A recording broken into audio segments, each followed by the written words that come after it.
Hello, friends. Welcome back to another evening. DJ's not here yet, so we're going to just chat with you guys and hang out for a couple minutes because I haven't heard from him, so he's probably fine, I hope. Pray that I certainly hope that he's fine, and I'm sure he's just stuck in traffic. But we're just gonna chill for a little bit and wait.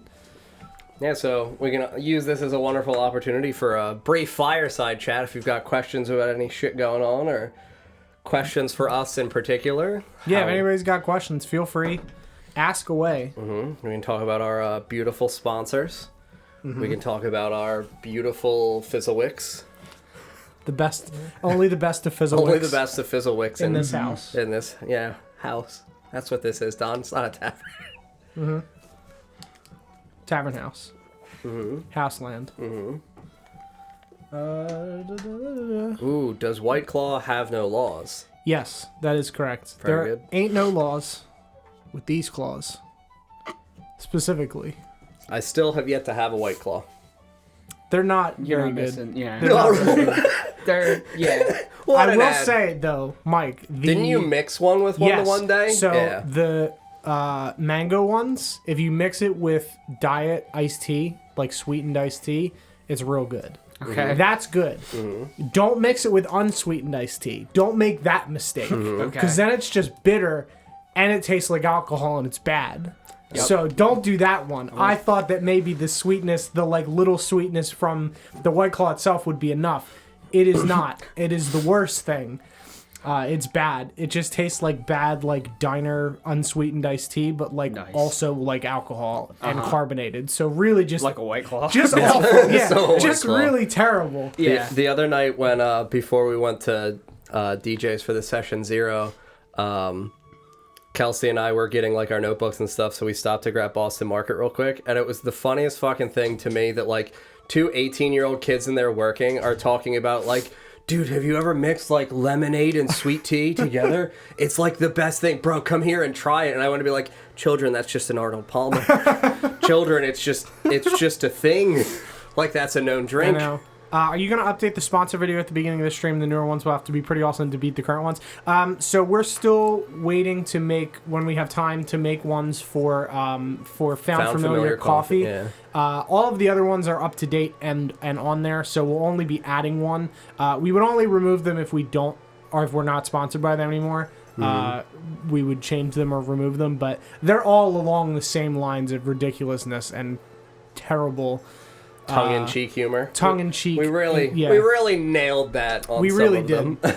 We really did. And you just get to see Grimdar's descent into madness. Well, yeah, that's why during when the we were course of the talking about what we commercials. would want to do for Found Familiar, it's like we still have to keep Grimdar. Yeah, like, even though I we're have to not be in in it. fall anymore, we have to keep Grimdar. He is the icon of the stream. Yeah. And, Mage Hand. Yeah, the idea we were spitballing was the one for the 2 puppets, for the coffee one.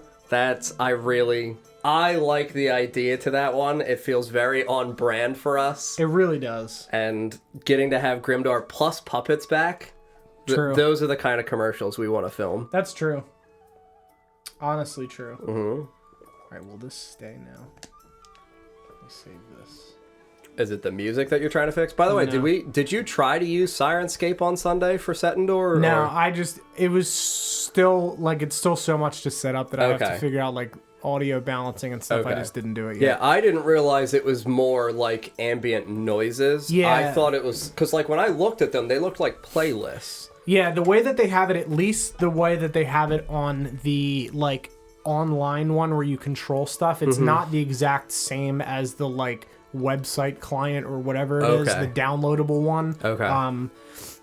So they you can like search tavern and you'll pull it up, and then like there's a bard playing music, but it was like 4 songs I think that it just looped. Looped, okay. And then there were like, you know, busy, quiet night by the fire, like where they would change the levels for of what stuff. you have for like the intro for when we're starting thing, that like coin and that guy talking. It would essentially be that. Okay. Yeah, okay. which is fine as long as we keep it where it's not overwhelming. Yeah, and I wanted to make sure like it's not a constant thing in the background. Yeah. Okay. Yeah. We'll have to mess around with it. I have to find where the like full playlists Because are. honestly, I just miss the immersive night shit for like, obviously we can't continually commit to doing that because we don't have a sound person, but like that immersive shit was really fucking fun. It was really good. That's the kind of stuff where like I get the like I want to do everything where I'm like I want to be the sound person. But like being a sound person was fun. I'm in all the campaigns. Very tiring though. I don't know where I get this idea that I can literally be 6 people at once, and then I get tired and don't do anything instead. So. I'll do all of these things, but then none. I'm gonna mute all of us real quick and then unmute the people that are unmuted because I need to save something while they're muted. Okay. So just for a moment.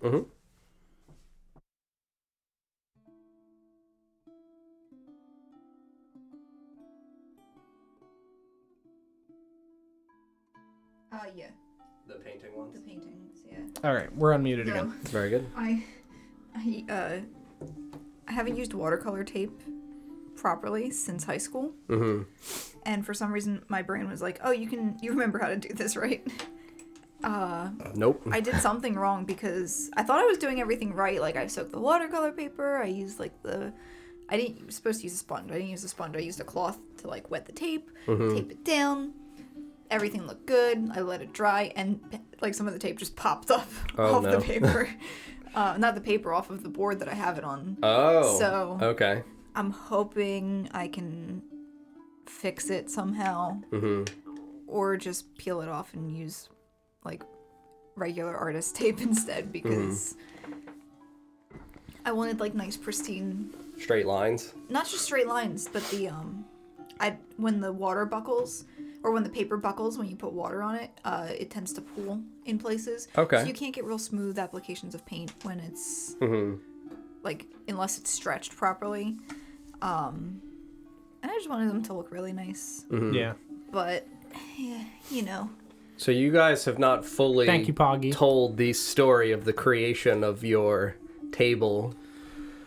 And no, we could talk about the beautiful endeavor that you two made. Also, we know DJ's alive, right? Like I just texted him to confirm that he's alive because usually he would have texted me by now and said like, "Hey, I'm running late," and he didn't. So that is mildly concerning. So we built this lovely center thing, which you can kind of see in the bottom corner there. Can you switch the scenes? I'd have to turn that camera on, but yeah, I can theoretically. turn it on. Yeah, turn that on and get it into a nice spot. Yeah, you guys are going to get to hear the joyous tale of Don and Sarah doing construction. Doing it quite well and really succeeding in a fashionable amount of time. Little to no Definitely issues.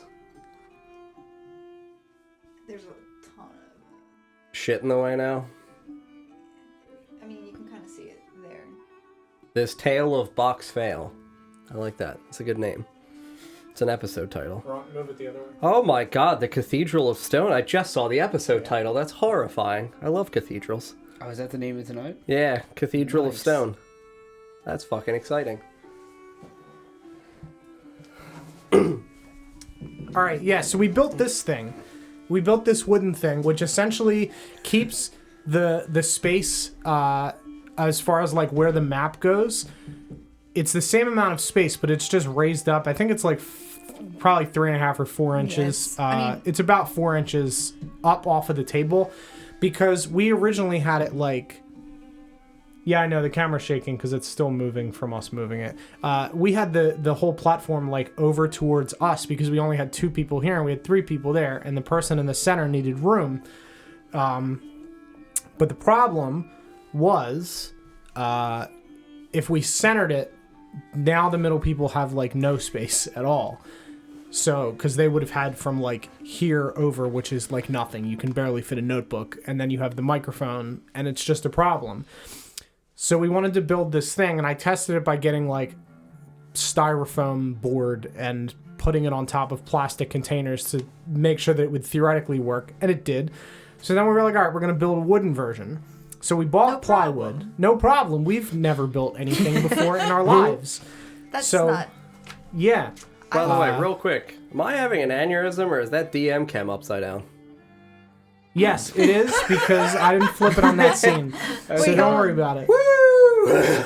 I was looking and I was like, they're fucking floating, Don. Because that's technically that camera. Yeah, look at Sarah. Because that camera is upside down. That's the scariest goddamn thing in the world. Technically, it's right side up because the camera itself is upside down, hanging from the ceiling. I just flipped it in the software, but we haven't been using the scene, so I didn't do it. Flip it on this one. But yeah, but yeah.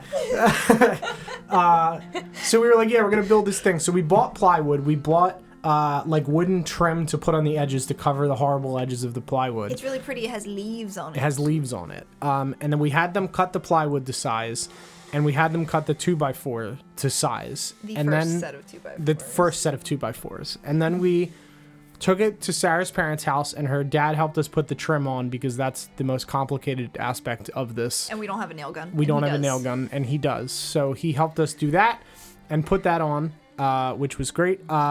Akin Amna, thank you very much for the follow. Welcome to the Wanderer's Hideaway. Akin Namna. Yeah, Akinama. That's what I said. Or Akinama.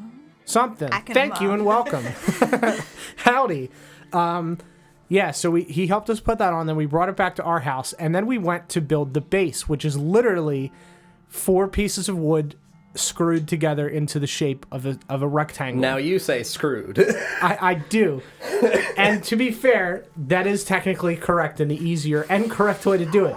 However, we attempted to do that, and I swear there's something wrong with those pieces of wood. I don't know what it was. It's not me, it's wood. I don't know what it was. But we put the 2 pieces together and like drilled a pilot hole into it, into the second one, and then went to put the screw in, and we broke the screw inside the wood. So then we had to, I had to like rip it out.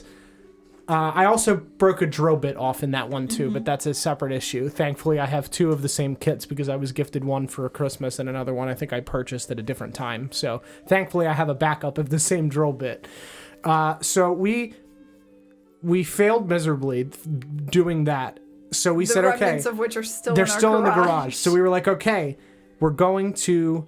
Yeah, this scene is, don't worry about it. It's just so you can see the side. Don't worry about it. It's all fucked because we haven't used this one, so I haven't checked DM's it. upside down, like white claws floating. And we, so we built the box, and it was terrible, and we couldn't get it together. So we went back the next day and bought a different 2x4, and I bought a different drill bit that goes through the wood and then also like countersinks a small hole so that way the screw head fits in, which would not have helped with getting the screw into the wood in any way, shape, or form. We put the screws in this time and it went in like drilling into butter, like nothing. It was so easy. So there has to have been something fucked with that piece of wood that we literally full force could not get a screw in with a fucking drill, and like all of my body weight couldn't get the screw in. Like something was fucked. We put this box together in like 5 minutes, and it took us 20 minutes to get 2 screws in the other one. Yeah. So I don't know what it was. I think it took longer than 20 minutes. wood. It got dark out. It was dark. It was bad. It was real bad. It became dark. Sanctum Cosplays, thank you for the follow. Yeah, thank you very much, Sanctum Cosplays. It was bad news. It was really bad. I am very concerned about DJ. Yeah. Do you want? Well, he didn't have work today. I know. That's why I'm concerned. Yeah. Does anybody have Glenn's number? I do not. Chell's number. I have DJ's number. I could call Yeah, so him. do I. I mean, I texted him. You want to call him? I'm Maybe gonna fell call him. asleep or something. That's what I was just thinking. Yeah, I mean, if I wasn't here, that's exactly what would have happened. Yeah, he's especially if I had off. He's probably Oh on. no, I don't know the answer to that question. Don, what are the mics we use? Witchcraft. Yeah, hold on. I'll look it up in a minute. It's magic. We'll tell you shortly. That's why they have We're trying to find our DM. vines on them. The vines are what give They them power. grew out of the ground. Oh, thank you, Glenn. Oh. Yeah, I think It's magic. something. There's electricity. I'm not sure if the vines have that in them as well. They do. They probably do. I put it there. Sarah did with Druidcraft. Thank you, Ritora. Glenn also said he'll call him because he just tuned in. Yeah, that's not good. Yeah, because he doesn't have work Wednesdays because this is when he does his prep. So it's yeah, like, I mean, maybe he fell asleep. I'm just like concerned he got into like a car accident or something. oh yeah, en route. Yeah. Yeah, like, not that it's like 5 minutes, but still. I messaged him earlier and he answered me, so... All right, microphones. Let me find them in my million Amazon purchases. Hold, please. There definitely used to be a link. I don't know if it's still... On the website that told us our equipment. It's not fully up to date since because we've we've changed so added constantly. Things keep despite changing. every time we say we're done, this is everything. There is nothing else we can do. Nope, there are more things like this table. True. Which is honestly great though, because now I can charge my shit very easily without having to jam a surge protector awkwardly on the table. We have magic wires. I ran wires. There was no electrical involved in this, by the way. There's a surge protector under the table, and I drilled a hole in it and put prefabricated charging cables to it. I did not touch electricity in any way, shape, or form. These are MXL CR21 small diaphragm instrument microphones. They are $100 for 2 of them. So $50 a piece, roughly, and they're great. Correct. You can never actually have everything, and that is genuinely why we keep adding shit. Correct. We built the tavern, then we added more stuff, and then I added the vines, and then we added more things. We added more people. We changed microphones. We bought additional microphones. It's been something. Don's gonna keep buying D&D things until he dies. True. Honestly, true. Glenn said he couldn't reach him. Yeah, that is concerning. I am definitely concerned. Should I, like, drive over there? I mean, I don't mind doing it. No, I can do it. You guys can chat. You sure? Yeah. All right.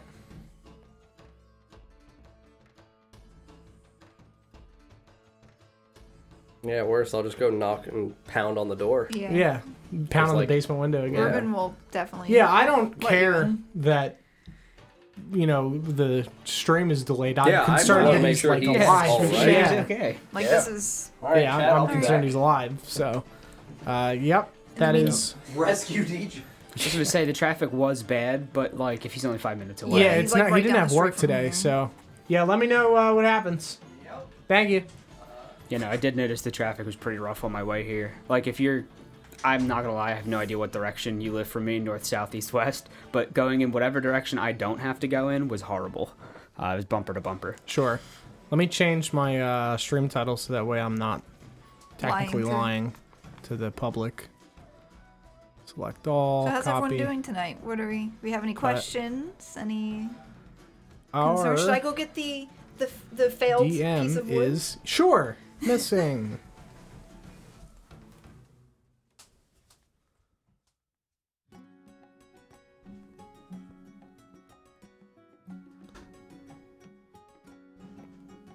All right, there we go. DJ, we don't know where DJ is, so I just changed our title to our DM is missing. So yeah, we're just gonna chat for a bit. 11 out of 10 title change. Thank you, Sanctum Cosplays. Hopefully we'll be doing Princess of the Apocalypse tonight. If not, we're chat for a while about stuff. Yes, you guys can see the horrible failure that we did. Sarah's gonna bring it in here. Maybe he's picking up snacks. What's been his most difficult part of DMing? Okay, so I'll get into that as soon as I show you guys this failed wood that we drilled together, and then I will answer that. So... Oh, jeez. This chat, there's something fucking wrong with this wood. This whole thing is heavier than this entire thing. So I don't know if someone, like, put weights in this or something. I don't know what the fuck is wrong with this. But if it's just, like, a really naughty piece of wood or something, not naughty, by the way. I mean, technically it is. Technically it is. Naughty wood. Like, we literally couldn't fucking drill into this. It's so insane. Like, how hard it was. There's a drill bit stuck in one of these pieces of wood. I scripted a screw head trying to get it in here. I don't know what's wrong with it, but it's fucked. Like, it's the same size and everything as the... Yeah, we literally got it from the same... No, we It was a didn't. different Home Depot, but it was the same, like, spot in the Home Depot. I think it might have been different. I don't know. It's fucked. This was fucked. I think we paid more for this than we did for the one that we used. So Maybe. I don't know if it's I don't know. like... Don't do this. Don't use mean, whatever this was. We don't know what it is, so we can't even I can't tell you what not to do because it sucked. Yes, thank you, Leo. That is the Thank correct you. word. Here you go. If you'd like to take that back. I'm not going to put it all the way back. That's in the fridge, fine. It's cold. Just out of here. Okay. Speaking of snacks, you like the high key cookies, right? Yeah, they're great. They have oatmeal. It's or hot cereal. I But fucking hate oatmeal. okay, though. well then I'm this isn't for you. It's so good Yeah. though. Well, I mean, to be fair, it's not even really. It's good for what I miss, but it has like seeds in it, so it's not really oatmeal. It's more like a okay, strawberry sure. hot paste, but it really fills the void that oatmeal left in my life. I'm That's sorry, fair. did you say strawberry hot paste? Yes, that's the best description for the high key oatmeal replacement, but it tastes good. All things considered.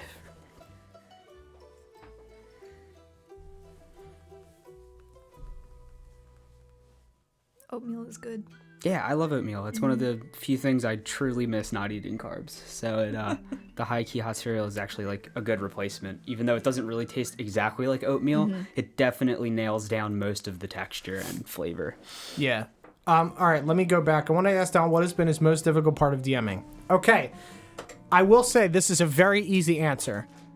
Don't make up things when it has to do with dates of things that happened. Don't do it. If you don't know the answer, tell your people that are asking, like, hey, I'll get back to you. Because if you make it up and then find out later that it doesn't work with your timeline for other things, you'll have to make time travel or some other related thing happen, and it will be very confusing because then your players won't know if the answers they're getting from some people are correct or others.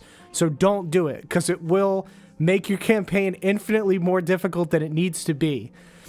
Because I did that because I, as a first-time DM, for some reason didn't think that people would ask, how long have you been living in this town? And I was like, oh no, I didn't think about that. So I just made it up, but then it didn't match with other stuff that I said happened previously. So then I had to do a lot of stuff to make it make sense. So don't do that. If you don't know an answer to something, if you can make it up because you're familiar enough with your world to do it, then that's fine. I'm not telling you to like have everything pre-planned because that's literally impossible. DJ's calling me. Hello. That's totally okay. We were more concerned that you were like dead. He's alive. Sounds like he might have been asleep. I'm glad you're fine. He is alive. Hallelujah. Yeah, take your time. That's fine. Don't rush. Just get here with me whenever. Yep.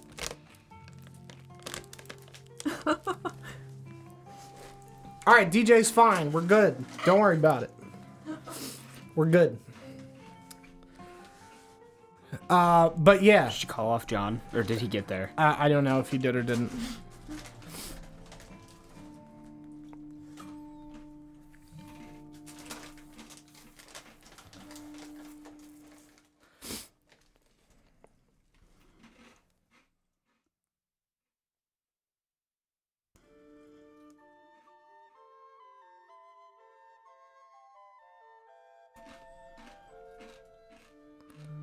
Let me call John actually just to make sure that he knows.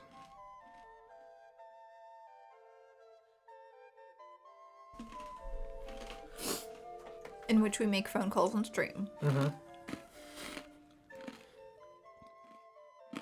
He's fine. I don't know if you got there and woke him up or not, but yeah, he's okay, yeah, he just called me. His alarm didn't go off, so he overslept, so he is gonna get ready and then make his way over. All right.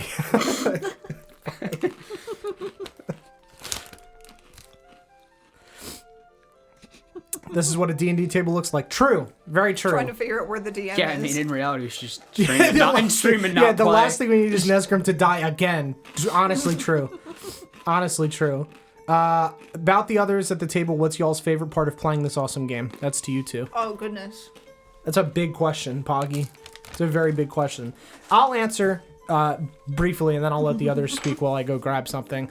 For me, I love role-playing. I like a nice balance of role-play versus combat, but I really like taking the, like, supportive role when it comes to driving what we're doing, just because my brain is not possible to, like, process a bunch of details all at once. I am very much more of a figure out what we're doing when we're at a place and not where should we go now. So I kind of like try to work on what other people want to do, like what the like leading player wants to do, and kind of work off of their ideas and things. But I just like playing with all of my friends personally, because I don't know what I would possibly be doing otherwise, and I feel like I'd be mega bored and real sad about it all the time. Yeah, so reacting to the... Well, not necessarily reacting versus planning, but like if we like heard a whole monologue from somebody and then I was like, where do we go now? I'm not usually the person that like flat out weighs our options. Someone else will generally like start the conversation, and then I jump in with my thoughts on it based on like what my character wants to do and what my character thinks, because that's just what I'm better at, is kind of acting as like the supportive, like heavy roleplay person. So I talk a lot and do a lot of things, but I don't always like 100% drive the car. I'm more like the passenger seat person rather than like a backseat person. So I'll let you guys answer now while I go get something. I'm a backseat person, but I love like character interactions. Just like feeling like you're someone else talking to people who like are your friends, but they're not the friends that you are currently sitting at the table with. It's like, I don't know, it feels like for someone who like read so many books and loves fantasy, like growing up, it feels like I'm in one of the books that I've read, which was all I ever wanted out of life anyway, was to just be a character in a book, and I get to do that every time we play, and it's great. Also, I'm an artist, so anything like super visually interesting like inspires my artwork and everything, which is great. I'm in a similar boat to that. I actually really like learning the worlds, learning the world along with the party, I guess. Mm-hmm. When I was going to start playing D&D, I thought I was going to like combat a lot, because when I play games, I'm very competitive. Like, when I play Magic, like, I only go to big events where there's, like, you know, a larger prize pool on the line. I very rarely go to casual events. And when we play, like, a competitive board game, like, I have to win. I have to play to min-max. And I don't do that in D&D, and it's the only game I don't do that in. And I found myself liking the out-of-combat role-playing way more, because it's the only time I get to actually relax while playing a game. Yeah. Like, I love, like, complicated board games like Scythe and, you know, Rising Sun or whatever. They're, like, these large table war games, but they're so stressful because, like, I compulsively have to win when I play them. I can't enjoy the game if I didn't win. And D&D is a nice escape for that. Well, because there's no winning. Yeah, exactly. I couldn't possibly win, so why try? It's fun, yeah. You can't win, you can't lose. You're here to interact with each other, and it's a team. You're working as a team. Sometimes against the DM, sometimes with the DM. Always with the DM to create a story. Oh, also dice. Dice are great. I really like dice. I don't just an excuse to like look at and buy dice and dream about owning different dice. Otherwise, what would I? If I didn't play D&D, I'd look at all these dice and be like, "Oh yeah, I have no need for those. Wish I did. Don't, but I do."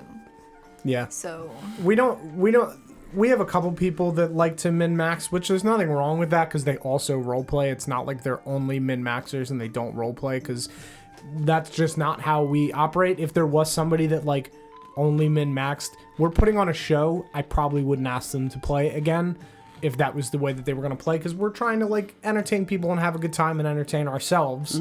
So, you know, it's not about winning. We're telling a story collectively. You know, we do things maybe a little bit differently than we would do, I guess, if we were off camera, but not really. Like, pretty much what you're seeing is how we would behave if we weren't streaming it.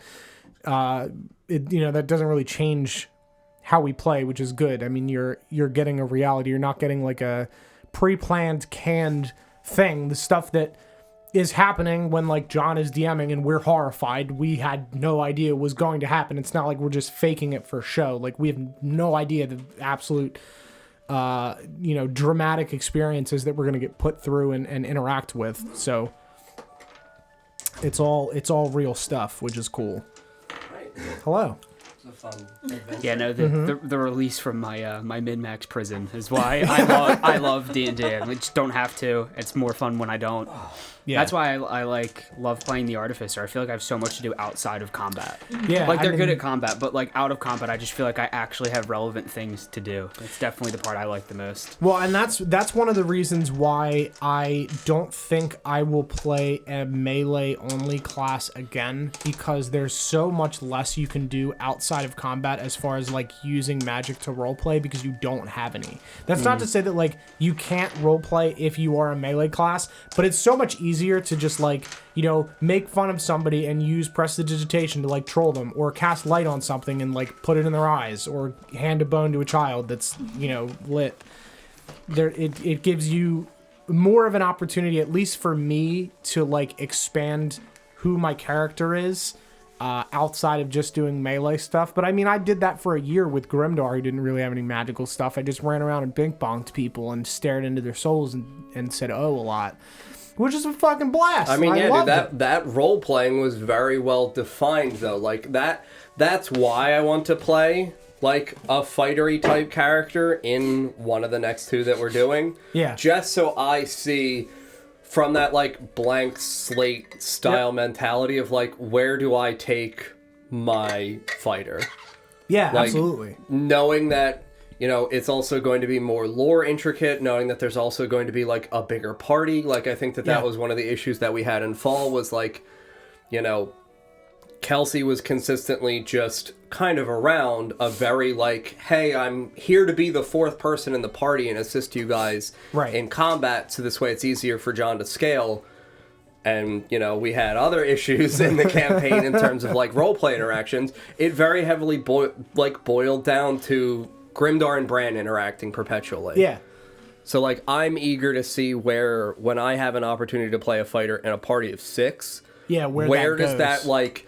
Yeah, because I also don't want to play, like, that low intelligence-esque character. Right. I want to play that, like, military strategist and see how that lends itself to roleplay. I think that's where things like, as far as character building goes, choosing, like what's your character's favorite food? What's your, like... Yeah. Because you don't have this, you know, other stuff to drive your character. So you need to make those decisions about your character and have them react in a way that they would react, you know, if they really love... Well, that's why I made Ukubo love blueberries. Yeah. Yeah. Like, it's a stupid little simple thing, but it is those niche little aspects of a character that, like, makes them stand out and become, like, more poignant pieces instead of just, like, this catchphrase or, like, a traditional move in combat. Yep. Yeah. Something I need to work on. Next question. What has been y'all's favorite character you ever made, NPC or PC? I mean, for That's me, rough. that's really hard. We've not really... It's not like we've been playing for, like, years and years, which I guess would just make it more difficult. But, like, only having... We're coming up on 2 years now, Yeah, dude. which is wild. Like, I will forever love Grimdar. It was just a fucking blast to just be this, like, meatball idiot that was just... I genuinely almost always play good characters, whether they're, like, chaotic good or do other stuff. It's never the same character, but I have a hard time playing somebody that's, like, mean to other people. So that's just me. Wheelhouse. That's just so much fun, though. I know. Yeah. See, like, when you get to see it, like, especially when you do it, like tastefully, like respectfully, and like with purpose, because Yeah. that truly is what I'm trying to work on here, because we haven't had Yeah. a good evil character. Right. We really haven't. Nope. Yeah. Yeah, I mean, I'll forever love Grimdar. I really enjoy playing Ether right now. Like, I've really hit my stride with... I put so much work into, like, the backstory for that character and had so much planned for, as far as, like, memories and how the character would behave months before we even started the campaign. Like, it was so hard waiting to play that character because I knew that, like, I would love it and chat would love this, like, horrifying bone man that I just, like, had to wait to show you guys. And even with all of that preparation, I've still made changes as a result of playing because you just never know, like, what's going to come out during roleplay. You just never know. So it's hard for me to pick between those two. Favorite NPC I've made, I mean, Juice is great. Juice is just a great guy. I don't have that many, like, super memorable NPCs in my campaign. There's, I mean... I liked Abram. I liked the old Abram's lady. cool. I liked the old lady Zen. Yeah. Zen was. I just really mean, good like, I don't character. have, like, an Isharad and Mogul in mind because we've not done a lot of, like, NPC-assisted combat in that one, so I don't have, like... Oog. Oog's great. Yeah, we got Oog's Oog. great. I love the, like... It's hard for me to pick one character out of that it's, like, I love this particular NPC, because I don't think that... Just with it being my first campaign... I don't think I, like, fully connected to who all of the characters were. And That more was just, one thing like, I was going to say yeah. for you for your next one. Your characters need to have more of a story to And them. they- The only yeah. one who did was Abram, and Yeah. Abram was very, like, improv heavy as we were playing with, Yeah. like, the tragic death of his wife being spurred into this issue of finally taking over as mayor for this town that, like, Yeah. isn't fit for it. He's not fit for the job. Like... That was a very connectable and sympathetic narrative, and, like, I felt bad because after that, like, you showed you could do it, and I Yeah. was consistently waiting for you to do it again with It other just didn't come NPCs. The closest one was Zen. Yeah. And, like, again, Yep. that was more us driving the narrative to put her in that role to where we recognized, like, this is the old woman of this family. She should be the pinnacle of Right. this family. Like, she should have that respect owed to her. Well, and she's a character that I made up off On the spot. Didn't Exactly. have anything Because you planned didn't for think it. we were going to run around and, like, look for the fucking eldest lady. Yeah. It's just, I just, you know, you never know what to expect from your players the first time that you do it, and I just didn't adjust well because I had so many other things that I was, like, constantly trying to band-aid and fix that I just never really got to the point where, like, I fully stepped into the characters. Like, a lot of them had backstories, but they weren't fleshed out enough to, like, matter, and it wasn't things that you guys were researching. It was just following the main plot line, and there wasn't any, like, Correct. tertiary stuff at all. Making characters that are involved in the world in ways that are interesting to the characters because it's going to educate them or give them something satisfactory to what they... Yeah. Like, that's that tentative, like, thread that connects your characters to NPCs. Like, Corin cares very much about Yeah. his daughter. You guys tentatively care about his daughter because you care about the other things going on. Right. So, like, it's a big loop of connectivity, and it's genuinely not easy to do. It really fucking isn't. But, like, Yeah. you have to, and again, it just comes with the same pitfall of, like, I made you guys incredibly important in Fall. You made us incredibly Yeah. important in Setendor. Same problem. Like, it's the same issue, yeah. Like, I had to make, like, Thelahill and Renya all about Bran. I Right. had to make the Grey Dwarfs all about you because I didn't have anything fucking pulling you guys other than just going like, hey, yeah, they're now connected to your backstory. That's why you should care. This Right. is much more for Oshwamp like a, here's the world, here's shit going on, you latch on to what the fuck you want. Yeah, which is, I mean, that's my goal for this one, is that the characters will be more fleshed out because, like, I hate to keep blaming the fact that I, like, rushed it out getting back from my work trip, but, like, I didn't give myself enough time to flesh out as much as I needed to, and I thought that I was fine You also didn't know what to doing. expect. I didn't know from what to it. expect. I thought that I was fine with the amount of preparation that I did. I could have given myself more time, but I didn't because I didn't want to, like, push it back because we had hyped it up so much. But like, I came back from my work trip, had 3 days to like finalize everything. We did the episode, and then I flew to Florida for 2 days, came back, and then did like another stream. Yep. So that was just like a really, really rough section, and I just didn't recover well from stuff, and didn't have enough knowledge to like know how to develop it out. And then we got to a point where it was just like, I could extend this, but it doesn't make sense to, so let's just finish it off nicely. Well, I want to give you the fresh start, because genuinely, like, that was that point that I hit in fall where it was like, obviously we lost players. Yeah. Like, that was the driving point to making it so sudden. But, like, even if we didn't lose players, I would have still hit that point where I would have wanted to just naturally come to a conclusion, because... I mean, a combination of things. Like, yeah, high-level combat, truly a fucking It's agonizing really thing to hard. prepare for. Like, especially because you never know how your players are going to play in a day. Yep. Like, you can never know, like, oh, this person's going to remember to do this thing this time, or are they not? Like, there were so many times in fall where I was like, hey, if I was running this combat from the side of a player, like, I would do X, Y, Z, and that's why I want to play the military strategist in the next campaign. So, like, I can justifiably say that one of the things I want for the character is to be, I watch other people do what they do in combat, recognize it, And so this then- way I can lead them and say, hey, you that do thing that you do." thing you did again, because that might be effective here. Like, I love that because I'm bad.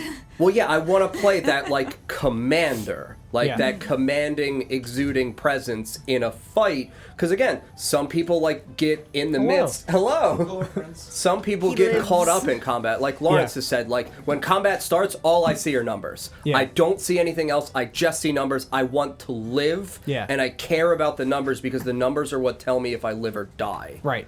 So, like, I want to be able to have a character that can direct and command combat without it feeling like, oh, I'm just metaing and telling people what to do. It's like, if my character has seen you do a thing, I will recommend in character if you do things. Yeah. Hello. Hi. Hi. Sorry about that. That's You're okay. As it turns out, my alarm did go off. I just slept through it. Oh, okay. I mean, fair enough. It happens. Like I said, we were just Sleepy more day. concerned that, like, this has never happened, and I was genuinely concerned that you, like, got into a car accident or had a heart attack or something. I really appreciate the concern, but no, I'm fine. Good. I was I'm glad you're okay. just being lazy. So, let's see. So, in last week, right? We picked up at the beginning or in the middle of the battle with the Earth Elementals and the guards. So as that battle continued, If you want to take a couple minutes to get set up, dude, it's totally your time. okay. We're not we're remotely in a chatting. rush. I do not want you to think that you need to sit down and instantly pop into a recap for us. Like, Yeah, it's take your time. genuinely okay. We've been chatting. Yeah, we've been just we've done Sweet. 4-hour firesides before, like Yeah. us sitting around Take your shooting the time. shit as whatever. Yeah, take literally Like, as much time. yeah, Also, you- we're in the middle of a question. Yeah. Yeah, oh, John, going go off ahead. that not knowing what your players are going to do thing, I've only DM'd a couple times, but the one game I have, my roommate Paul, not your Paul, is like a compulsive looter, and this is like my first. So, Paul. This is like my first DM the same. situation ever, and I have this thing where I have to trap them in a burning barn, and so I'm like, yeah, you look in the barn, there's a murder that happened in the middle, they're supposed to investigate it, and I put barrels and chests at the back of the barn. Paul stayed at the door and just stood there, didn't go in. It was like I can't ask him why he's not going in, but like, man, like, why? He cut a bed open 15 minutes before that looking for loot. Seriously. Cut the mattress, lifted the bed in a room where there was no loot. And then there's chests in the back of this barn, and he won't go. I had to lure him in with animal sounds on the fly. I did that with Iffy, you fuck! Yeah. I literally did that! Yeah, there's no prepping. That Well, is that's the reasonable. thing. Now you put like a halfling man tied up in a mattress. And That's he's gonna- naked, and Yeah. it's Danny Yeah, there you go, DeVito. for next And time. Danny DeVito. Yeah, now you put a halfling man in a mattress. I'm just gonna trap a mattress to blow up and deal 30 d6s if you stab it. Yup. Yeah, dude, that would totally work. What were you gonna ask, Sarah?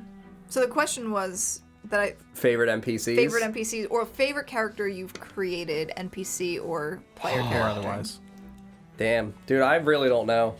Because, like, I feel like for me at this point, with having the most time spent DMing, like, I look back very favorably on some of the first characters in Fall. Like, honestly, I just, like, get bored sometimes, and I go back and look at all the old fan art from Fall, and seeing people drawing, like, Viv with the broom and saying, like, I'm here to sweep the dragon! Like, I cherish that shit. Yeah. And I always will. And I don't know. I really don't think... Like, I think in terms of best written story, so far that you guys have met, Corin's probably my best written backstory. Yeah, Corn's great. I love Corn so much. I loved Radgar's backstory, though. Like, Radgar... Like, Corin is my Radgar so far, Sure. I guess, in terms of quality of emotionally driven backstory, where Radgar's like this imprisoned wizard who for 1,000 years is cursed and cannot die, so he is forced to rebirth himself through simulacrums, and he exists in a pocket dimension that is a tree that is his deceased wife. So like, she was this massive avatarish druid that existed in the world, and when she died, because she was bound to the world tree, she was able to sprout herself up from that to keep her mind existing in this sanctuary. Yep. So they wanted to spend eternity together, but he's cursed to forever be reborn as a full person.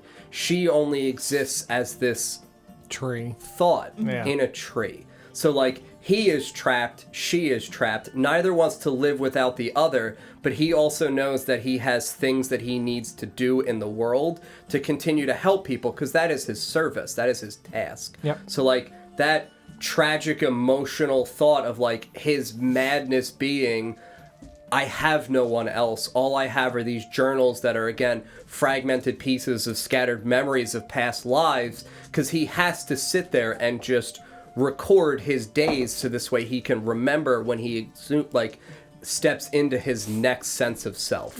Right. Like, I don't know, I really loved, like, I loved Viv. Yeah. Like, Viv is probably the funniest character I think I've ever written or will ever write. I even love Tarhun, like, as a misunderstood character where he doesn't recognize that he is the child of the monster. Yep. And he's always negatively punished, and he doesn't recognize why. And, you know, his, not temptation so much as it was for Bran, but, like, his legitimate possession by the monster and being pit against his friends. Like, I still remember that episode where I gave you that forewarning from the one goddess prophet lady that said, like, you will find an old friend return to you, Yep. but now changed. And him walking back, like, silently, this man that you looked up to so much before in the beginning, and now he's your enemy. Yeah. And it's not that he wants to hurt you, it's that he has no choice. Yep. Yeah, I don't know. Like, in terms of characters to play, like, I fucking love Ukubo. Like, I also really enjoy Raz. Like, I think I have spent so much time trying to make the PCs that I play so dramatically different from one another. They're polar opposites, and it's Yeah. so difficult to compare Yeah. how I like them, because I love them in truly, uniquely, completely different ways. Yeah. Like, Ukubo being able to look at you and say, like, in a genuinely confused understanding, like, why did I eat soap? Like, it upset my stomach. I just, like, shit all over the boat. Like, that's a touching moment. But, like, then he also says, like, thank you, like, you make me happy. Yep. Like, I've put my fingers in your coffee. yeah, like, I'm gonna give you a smiley face in your coffee because, like, I don't know how to properly convey through words how I feel, so I try to do physical things to demonstrate that. Whereas Raz is, like, completely apathetic towards people and solely concerned with safety. Yeah. And doesn't care who dies around Raz. Like, it's, Yeah. if you died, that's your fault. I bear no responsibility for your actions. Like, again, that's why when Nikolai died, Raz is just, I don't care. Like, Nikolai made the decision. Nikolai got himself killed. Yeah. I didn't do anything. Right. I will agree that, like, the thing with... It's kind of surreal seeing fan art of our characters, Yeah. like ones that we play or ones that we've made as NPCs. Like, it's such a wild thing to think that, like, hey, there's people out there that watch what we're doing. Weird and shit like, that we say and draw it. it's such a wild thing. Like, the Ether comics, for example, that Luna did, like, those make me so fucking happy to see the that, one 'cause she just did it's with Ned Yeah, Scrum that was and such a Simon. good goddamn funny. It's just so fucking cool. Like, it's so wild. I mean, even with Fall, when, like, you know, we almost TPK'd, and the drawings that both Luna and Leo did of, like, saying goodbye to the characters was such, like, I almost fucking cried. I literally, like, teared up and almost cried. The comic of Grimdar for the conclusion Yeah. with you and Bran, and the, like, you catching the dragon's claw and her saying, like, no matter what, like, he never gave up. And, like, you hugging Bran, like, at the very end. You're dead. Like, you have a fucking halo. Like, you are literally, in that moment, an angel that died protecting the world. Those are, again, why I say in Oshwamp, like, there are no heroes, because they haven't been made yet. You guys are the ones making the heroes, not me. Yep. Yep. Anyway, we've talked a lot about stuff. I think for me it's Ritora. I have 3 options because I don't DM. It's probably Ritora. Yeah. She's just. I mean, Zafir is like really cool. It's probably not Curiel. I have a lot of trouble with Curiel personally, but Because Bard. Bard. Guys, I'm not a bard. Why did you do this to me? I'm not a bard. Just not a bard, It's- everyone. You should have known going into this. You guys have known me long Yeah. enough. Like, I mean, that's what I was saying. If we did stuff like that again, where I let, you know, like, chat pick stuff, I'm so emotionally involved in the character creation process that I would maybe, like, take suggestions on things you guys would want me to play, but I probably wouldn't do it again where, like, I have to play what you pick, because I just like the process of making a character so much, and I can't force it on myself. I have to just kind of let it, like, come to mind. I can't just be like, here's what I'm doing, let me build a story around it. It has to just, like, float into my head. Like, the concept for Ether just kind of floated into my head. It started as something very different and then pivoted to that. Well, I think I got really lucky with Ukubo, because Ukubo was fully chat made. Yep. Like, I put literally heads up everything in terms of classes outside of, I think, like, fighter, because we just had one. Yep. But it was like, heads up, like, I'll play literally whatever you want. I picked 80% of the fucking races, and of all the things people gave me, it's a perfect fit and made a genuinely, like, mechanically engaged character, and then it gave me, like, sufficient weird eccentric shit to make an actual character out of it. Right. I feel like you can make a character out of anything, though. Probably.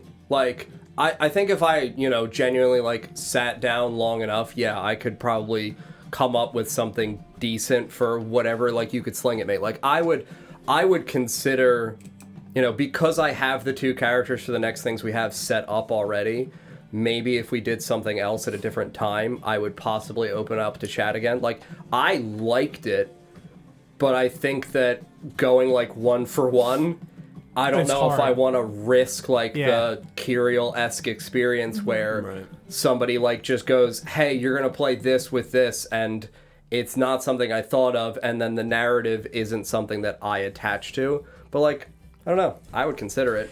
Yeah, I mean, it just also depends on the things that you like to play. Like, all of my characters are similar in the sense that they fit the kind of, like, class clown role in completely different ways. Like, Grimdar was just a big dumb, but he was great. Dumb.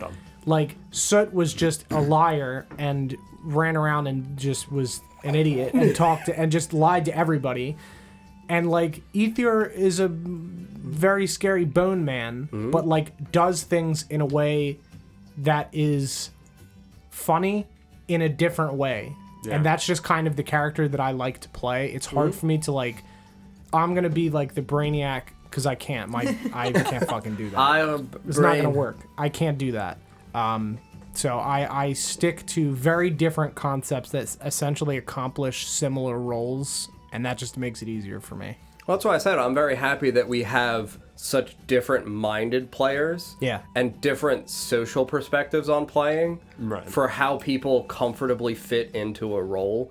Because it does make it where, like, even in Critical Role, like, they have people who are the silly, like, funny ones. They have the people who are the driving leaders. They have the people who are, you know, like, consistently very aware. Like, you said before that you consider me like a Marisha because Marisha always knows. She knows. Like, in terms of everything. note-taking and, like, detailed shit and, like, fundamentally just being on top of things.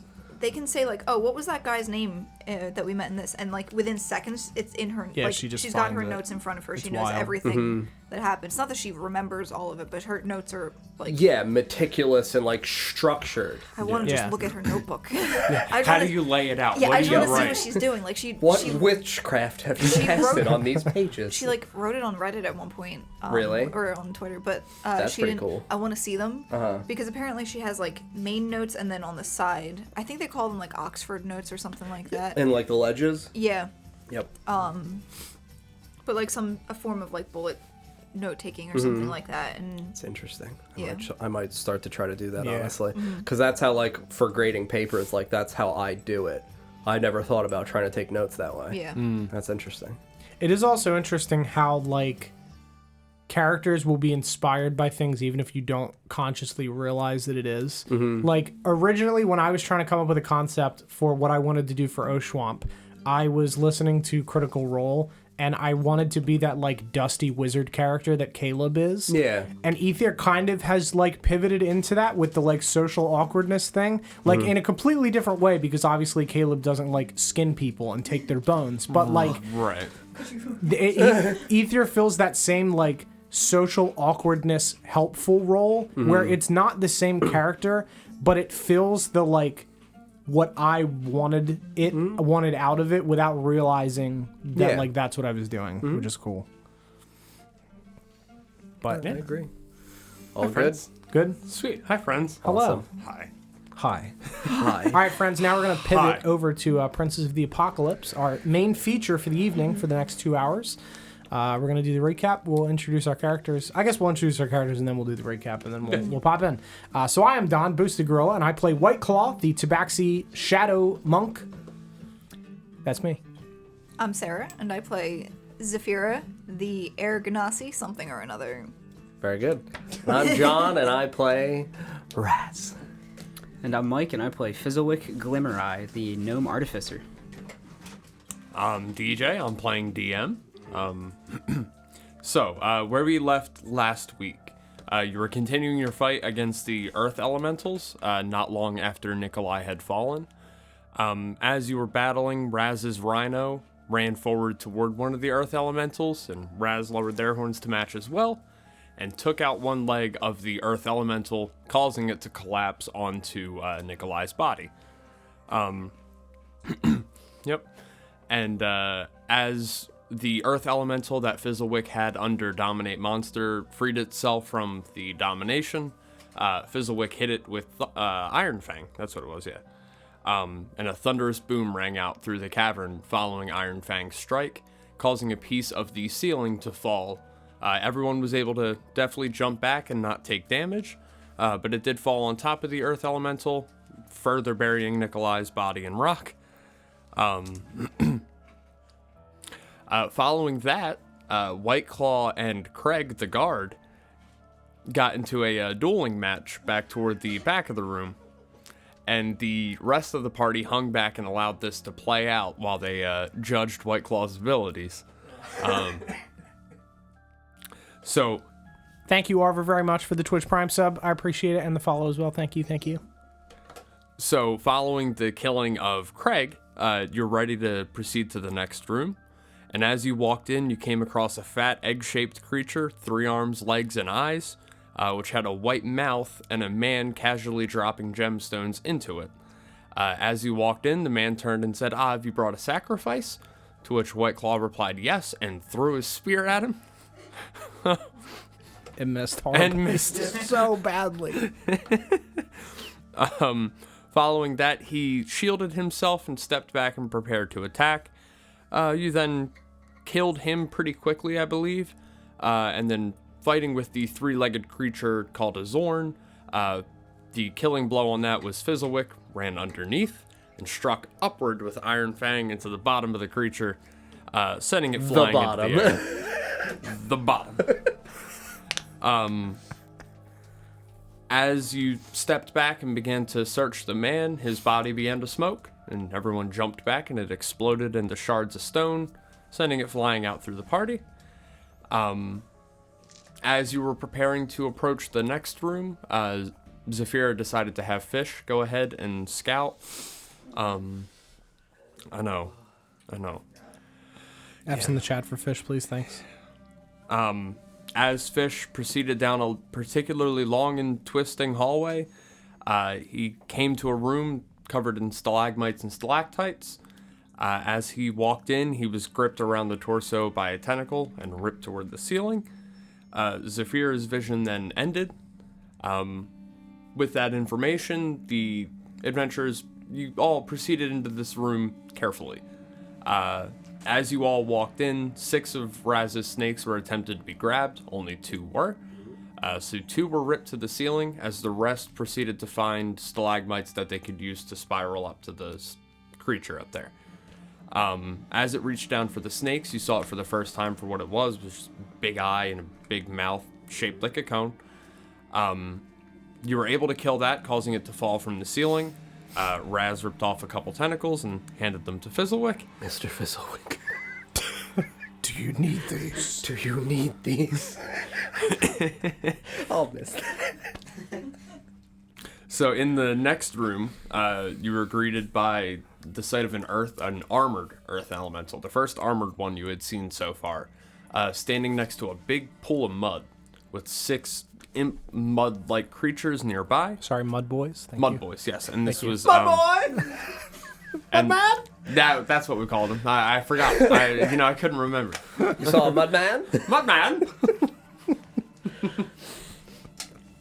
Mudman, do you have proper food for all these mud boys? Mud support. Mud support. Seeing this, Raz created 8 wolves on the other side of the earth elemental, pulling them toward it with only the mud pool behind it, so it had nowhere to go. White Claw Shadow stepped to a point above the earth elemental, dropping down onto it and stunning it with a punch before leaping off of its back to safety. I'm just flipping back to last week so I can see we started around at the top of combat. So now I just have to remember where that is. You need the initiative order? Yeah. Raz, Shocking. Raz's wolves. Wolves, the Mud Boys. Raz 2. What a kid. Mud Boys. I wrote Mud Boys too. And I did write Mud, B-O-I-S. The Mud Boys. I don't have Mudman in here, but after that is White Claw, then Zafira, and then Fizzlewick. And I don't know where Mudman fits into. Let me see. It's all that I missed something. Your first mistake was underestimating Mudman. True. What's up, Legs for Hands? How you doing? Is it Mud Boys? Does he learn songs?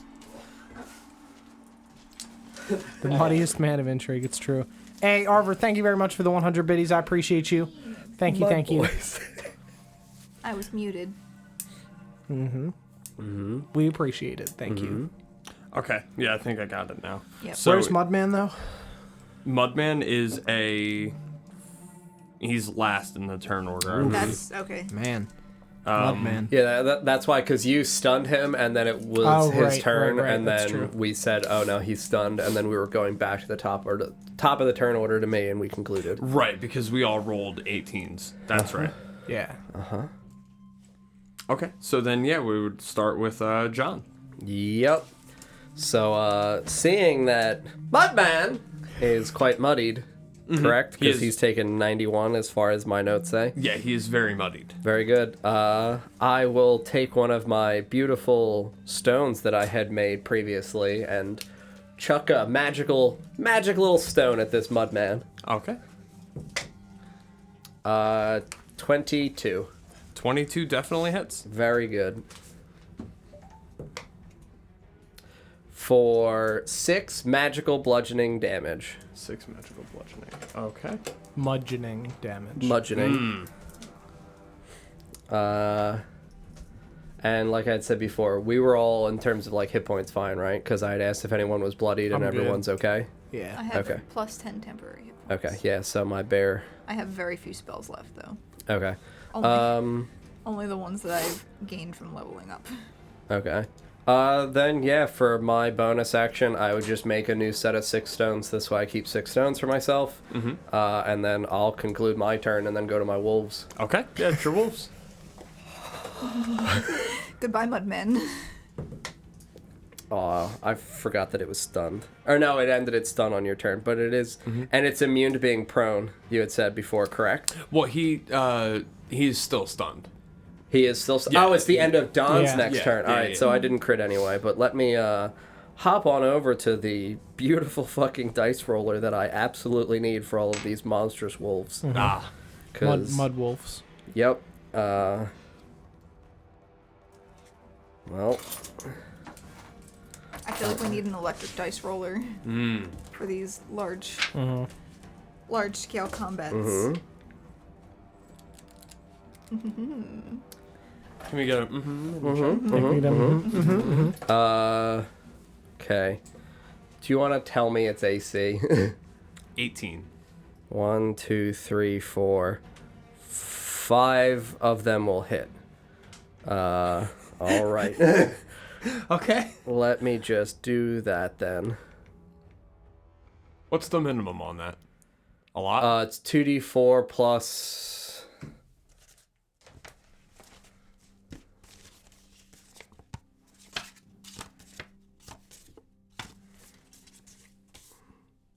two. So minimum is 10 piercing, and then the average would be another 20, so 30 magical piercing damage. Cool. Nice. So close to Okay. probably being enough to kill it. So I rolled 27, and then it's the flat plus 10. So 37 magical piercing damage. Okay.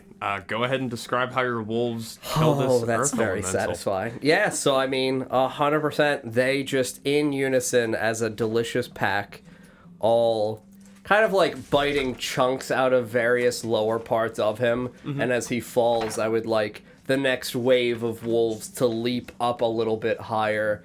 And then as he's falling backwards, a little bit higher. And just tear whatever stone-ish armor you said he had because he was armored. I just want to tear all that off and just in a flurry of mud and clothes and armor, just shred this shit to pieces. There you go. Very good. Love it. I'm satisfied. So following that was My wolves. yep.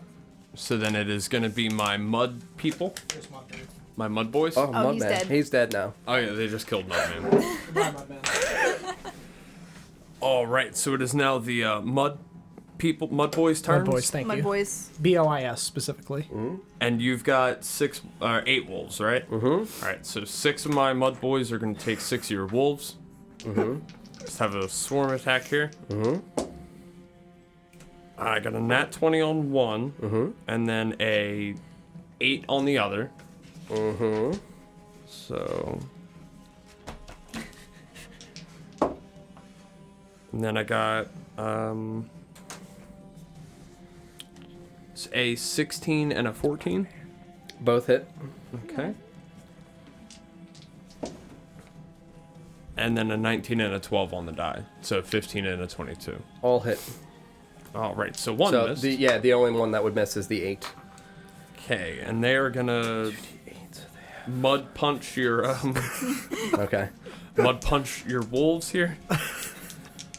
So the first one. You want to do the crit one first? Yeah, the crit one's gonna be first. That's 6, 7, 8 damage on the first one. 8? Alright, he's alive. And then the second one does 2 damage. Mud boys are the worst. Yeah. I mean, they're imps. You're just tickling my wolves with They're your mud boys. Thank you. The third one does 7. Okay. Next one does 3. Okay. And this is the last one, which is 4. Okay. So yeah, one of my wolves is bloodied. All the other ones look like they got a little mud on their fur and are probably not very happy about it whatsoever. Probably not, yeah. So I'll say you see just a swarm of these mud boys just begin flying around, punching wolves. What an epic battle this would be to see, like, in an animated series. We're all Like, just sitting back, just like, look at those mud boys. Those mud boys are... do Those goddamn mud boys. do they need us? Do we need to participate in this, or just watch this You happen? can just hang out. All right, so then with that, it'll be Don. I'm gonna punch. We're across the river. He shadow not. steps. Oh, you shadow yeah. stepped. Yeah. Okay. I'm gonna punch. Mud punch. All right, mud punch one of the mud boys. Yep. First attack is a 14. Yep, that hits. Okay, and then the other one hits as well. Some pretty Wow, those epic are- music for these punches. Yeah. Terrible rolls though. 13 points for the 2 attacks. Okay. And then I'm going to bonus action punch him again. All right, punch him again. That'll hit. And that is 9 points additional. So 22 to Mud Boy. So Mud Boy 1 is done. Okay. Describe how you killed this first mud boy. I punched him with my cat fists. Just bah! And you just And then he just exploded in a slurry of mud and watery goo onto Did the you then ground. go to lick your hand clean? I did, after? yes. I did clean it off. And I did yell, Mudman! And Yeah, my wolves are still literally ripping him to pieces. Yeah, well, he's right here on screen, so just so people can see him, this is the Mudman action figure. Mudman. Available Coming for out only, 2020. Yeah, 10 payments of $29.99. Action, Call action now. Mudman. all right. So that's actually exactly what happens. Is it does indeed explode into mud. Oh, cool. It's going to do that anyway. Oh, great. So make a dexterity saving throw. Okay. One of them man. already failed and is restrained. I'm good. 18 plus Yeah, 8. you Yes, succeed. I'm out of there. You're fine. Gone. So you watch the mud explode behind it from the force of your punch toward the 2 behind it. One failed, and somehow a mud creature has been restrained by mud. Very good. So then following that, it will be Zafira. I'm gonna shoot one of them. Okay. I think that's my option that I have here. Shoot one of the mud boys. I'm gonna shoot Bam. one of the mud boys. This is my first shot towards Mud Boy Oh shit! 2. Hey, Dave Mars. Welcome Dave back. Morris, thank you very much. Welcome one of back, and them's thank you for the restrained. sub. I appreciate you. You want to shoot at the Hope restrained you're one? doing well. Does that help me I think doesn't it being For- restrained give you advantage You on have range advantage. too? on range as Yeah, well? it's all attacks have Yeah. I guess advantage. it's not prone. It's yeah. I guess I'll shoot at the restrained one, All right. So roll with advantage. which is good because that's a 20. Yeah, that definitely hits. Roll your damage. This one. 9 points of piercing damage to the Alright. mud boy. Mud boy. All right. So your arrow pierces through one of the mud boy's wings, tearing another hole in it that you can see. How's he looking? Bloodied. Bloodied? Muddy. No. Yeah. Yeah. Doing math. Yeah. Yeah. If you have he's to, bloodied. do math, I'm gonna shoot him again. Okay. So it's still with advantage. Yep. All right. So that's going to be a 27 to Yeah. 27 definitely hits. 11 points of piercing damage. 11. Nice. So now he's definitely bloodied. Very good. So because he's a mud creature, I'll say he looks more wet. Because the water would be the blood in that scenario, you know? Yeah, no, I got you. It's a little more viscous. A little less viscous. Starting to get kind of soupy. little droopy. A little soupy. Yeah, so then following will be Fizzlewick's turn. All right, how many of the mud boys are left? 5. One of them's restrained. Okay. I mean, I guess I'll just I'll be doing the same thing. I'll use my crossbow. All and right. take some shots. I guess I'll shoot at the restrained one first. Okay. Did that have advantage? I don't. Yeah. Okay. Just making sure. 2 3s. Probably, actually, this thing has a big plus. 12 to hit. 12 hits. Great. Roll your damage. We'll have to channel our inner Dave Mars to find a magic gun. Honestly, true. Really will. It's for 13 piercing, magical piercing. Hell yeah. Okay. Man, So just describe how you kill one of the mud boys. Yes. Oh yeah, so I guess since this crossbow is magical, I like having these bolts be magical. So I don't know, kind of blue magic Nice. bolt will go through him. And just pierces through it, and you watch as the bolt hits it and passes through the mud map. It just Ooh, yeah, like Into makes just a mud. hole in the center of it first, and Yep. then it like reels and bursts. Yeah, I you know fucking when love things that. like- Guy visual. hollow point bolts. Yeah, exactly. and Hollow he's point just fizzles. like, he's like, oh no! you just got You know fizzle when whack. things like Sweat. in like science fiction like compress really quickly Yep. and then explode afterwards. Yeah. Mud for the mud god. So want that following paint that, again. Yep. on That's this, the best paint. you got more. Or you good? Yeah, I got another shot. I'll shoot at a different one. All right. I guess the 3. next closest to me. Okay. And that'll be a 16 to hit. Yeah, it definitely hits. Yeah, it's hard to Or- theater your mind 6 mud imps Yeah. floating around, you know? For 13 magical piercing. All right. So as your second crossbow bolt digs into another one, you watch as it also begins to leak water from its wound. Following that, it's going to be back around to John and his wolves. Just gonna roll my wolves real quick. Okay. Hashtag fizzle me muddy. Oh boy. What's their AC? Because my lowest 11. rolls is yep. All eight wolves are gonna get them. Okay. And you said we're doing cleaving. Oh, yeah. And there's 4 of them left, They're right? So definitely dead. what is that? Two wolves per I'm not even gonna per get mud to go. boy. Oh my. That's 61 magical piercing damage from just the wolves. Okay. And then I'll throw a rock at one. I miss with my rock though. Because you said it's 11 for the AC? Yeah. Yeah, I Yep. miss with my rock. I got a 10. And then you deal 20 damage to that one. Saphira chuckles as you miss the rock. Just quietly. Quietly? Oh, you're playing with mud. Please roll against my 24. Roll what? Stealth. Stealth Stealth? for speaking softly. I can't beat a 24. You could nat 20. You can nat 20, Sarah. You Get it. need Get this. No. Rat's hurt. You're gonna die. That's unfortunate. I just shake my rock bag, my rock sack. So you watch as Raz's wolves all jump in the air, biting at these mud imp things, and you watch as 3 of them are grabbed and pulled from the sky and just torn apart. Very good. Those 3 wolves need to make dexterity saving throws. Okay. DC is 11.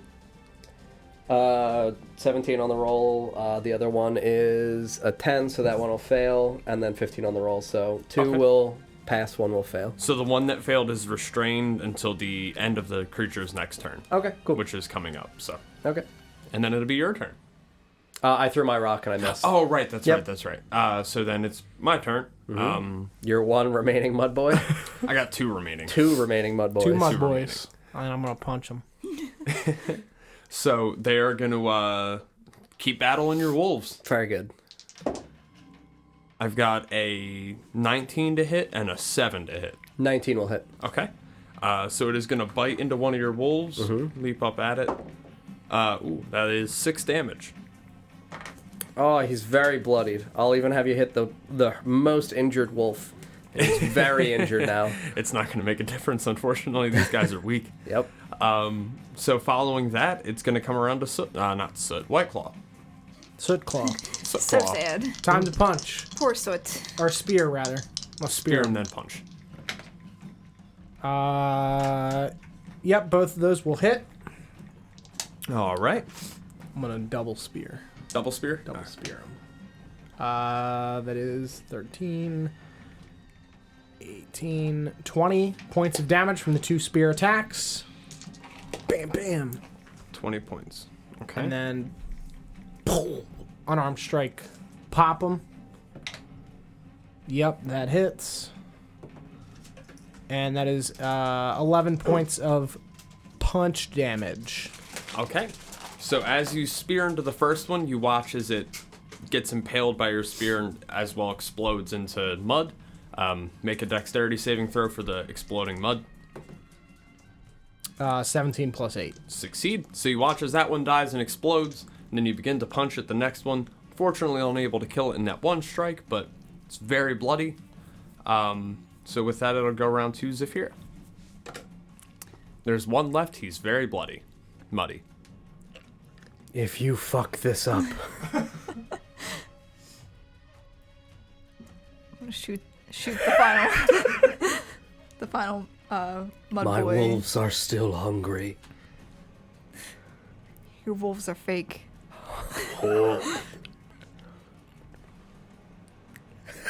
What's the DC? 11 to hit. AC's 11, yeah. AC, DC. What is DC? I don't. Yeah, that hits. Hell yeah. First one hits. Okay. And that's an 8 piercing damage. All right. Describe how you killed that mud boy. I shoot it. Shoot him. Shoot it real good. There's really not much else Shoot I it real good. It's like this big, right? Yeah, they're Like, little I boys. shoot it like right in bullseye. Got it. And you watch as No it problem. explodes as well into just bits and And then pieces just look of over mud. at Raz.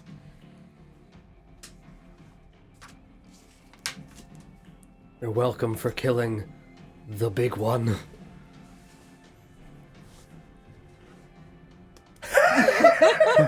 I was thankfully able to hold it in place. Whatever you did, it's fine. I participated so that way your wolves I'll could rip it make to sure I shreds. get you a trophy when we get back to Red Larch. Lovely, that would be great. Thank you. Maybe even a little badge that says, I'm a winner. That would be nice. Thank you. Could you, as long as it's textured, so I can feel No. it. Oh, it'll just be flat. Yes. I see. Thank I'll you. tell you it says I'm a winner, and it will not. Great. Thank you very much. I appreciate it. You're very welcome. Thank you for the assistance. So, I'm gonna pick up a rock Okay. and, using my magical tinkering trait, make it say I'm a winner and hand it to him. there you go. You've got a rock that now says, I'm a winner. Thank you. And I hold it up and, what was my mouse's name? I feel like it was Ramsey. It's like, yeah, I think that was it. I think that was it. I'm pretty sure that was it. I'm gonna say that's what it was. Yeah, we'll go with Ramsey. That sounds Ramsey good. runs out on my shoulder and I just hand him the rock and he just runs back into my cloak. When you touch it, it's very quietly gonna go, woo! In addition to saying, I'm a winner. Fucking love it. Thank you very much. I appreciate it. Thank you. So in this room, you hear the dull roar of splashing, churning mud. The walls and ceiling are streaked with glittering veins of glowing violet crystal. A stream of mud pours through a gash in the roof, cascading down until it crashes onto a 10-foot high ledge, then over the ledge into a thin river of mud that flows out through a hole in the northeast corner. I'm sorry, I'm reading the wrong room. A river of thick mud, so you can see how I got confused. Yep. Gushes from a fissure in one wall, running a short way before gathering into a swirling pool. Standing next to the pool is an earth elemental, not anymore, encased in armor and several small creatures composed of thick, dripping mud. Also, again, anymore. not anymore. Mud Mud boys. boys. Mud boys. Mud murder. So in this room, there's two pathways that you can see. One that leads directly to the west, and then one that begins in the northwest. And also heads west. Mr. Cat Friend, It's White Claw, actually. that's... I'll remember that. Would you like to smell the one to the left? What do I smell? I guess I'll roll for that. Yeah, go And ahead and roll a I'll perception temperature check. sense as well for both of these. Okay. 9 for my perception. Down the first hallway, the closest one to you to the west, you smell death. Okay, good. Just the wafting of carrion. Maybe it's your fucking cat. Oh no. And I'm just gonna have all of my wolves in unison snarl. That's terrifying. I look back and forth. I'm blind and I can sense the tension. It's fucked up. So where's the other hallway? So you got one that begins at the northwest and leads west, and then one closer to you that leads to the west. That hallway runs along the mud pool. I'm gonna smell the other hallway. The top left? Okay. Yeah. Go ahead. Worse, 8. An 8? Yeah. Rolled a 2 and a 3. Oh. Yeah. Yeah, it smells like a cave. Okay. Very good. And temperatures for those? So I'll say the temperature on this hallway is higher than the last one. Okay. This one over here is probably going up. It smells like a cave. The other one smells like death. And it's colder, which means it's probably going down. I'm gonna walk to the one that smells like death. Okay. So as you walk to the end of this hallway, in this room, this long cavern cuts a wide swath through the earth. Its jagged walls look as if the stone here tore itself apart. Shattered bones lie amid the scree. High above, a narrow stone bridge spans the defile. God, man, this one paragraph is just... Whew. The chasm echoes with clacking noises that sound a little like falling rocks. Yep. Oh, wait, hold on. That's it. Jeez. Did you just drop it in your sleep? Same sound. Yeah. Yeah. Hold on. Nope, that isn't it. That's real loud. Destroyed the audio. Yep. Whirling. Sorry, friends. So you said a stone bridge kind of expands it. Is it above us, or Yeah, the stone bridge is above you, yep. is there a route towards this stone bridge? Yeah, so it actually expands out. This room expands past that bridge down, Okay. I mean, past the limits of your dark vision. It's Okay. It's a big room. Okay. Well, yeah, I'm gonna, if there is sufficient space once more, I'm gonna have my wolves ahead of me in flanking columns 2 by 2 by 2 by 2, with the most injured wolves on the interior and the good wolves on the outside. Okay. And I'm gonna just walk into this fucking room. Roman Legion walking in. Yep. I'll follow behind. All right. Staggered columns. So. I'm gonna lag at the back a little bit. Coward. Oof. So, as you're walking along, your wolves in front of you, you watch as, unfortunately many, 8 of these. Fuck is that? Hookers! That's what Olive turned into. Those are hook horrors, no. dude. They're fucking badass. I love They're them. kind of cute. That hops out, 8 of them hop from the walls along crevices. And you fuck see, you, as fight they me. walk out, you see them tapping their claws against the stone. Sounds nice. And I guess we're going to go ahead and roll initiative there. Yeah. And unfortunately, I got to roll initiative on 8 of these guys. Really like that clacking. Could you keep that up? It's nice. Clack, clack, clack, clack.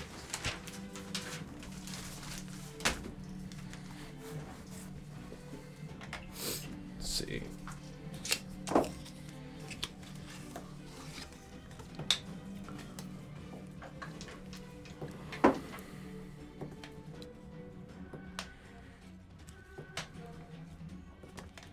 One, two, three, four.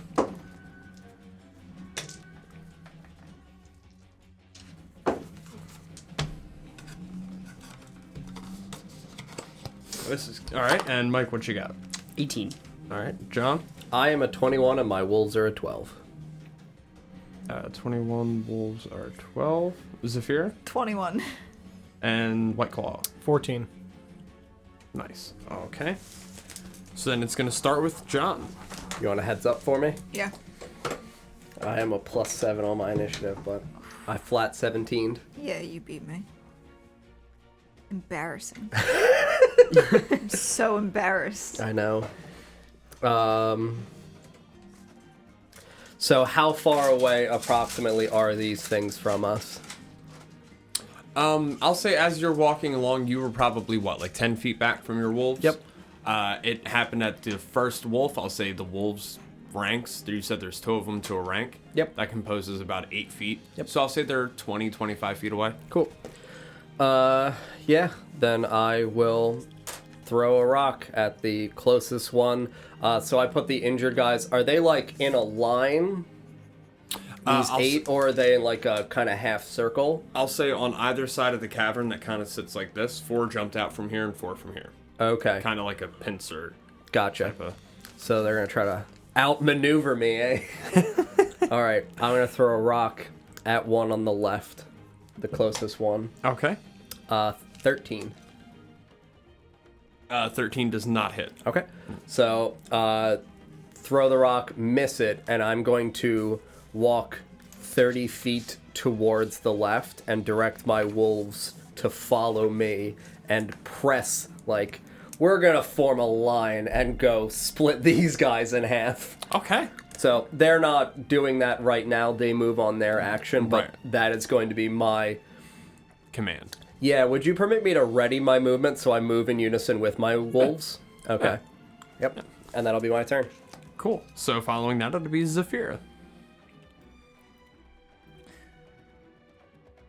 So.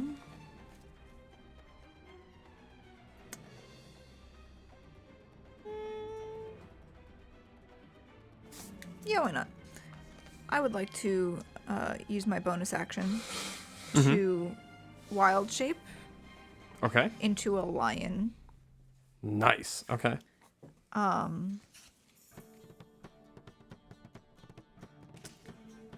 And Always gets me so hyped. how far away are we? 40? yep. 30? You would be a little bit closer to like 40 because I was 20 to 25 and you lagged back from even... You lagged back from even Fizzle and Yeah. White Claw. So apparently, with a 10-foot running start, I can jump 25 feet. Yeah, you can pounce. So, my speed's 50 feet anyway, so I'm gonna get right in there. Are you going to the left side or the right side? Because it's 4 and 4. I'm Yeah. here. Yeah. I'll go to the right side. Okay. I'm gonna go to the right side, and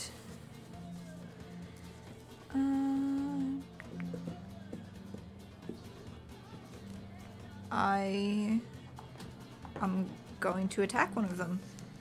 Oh. And oh wait, hold on.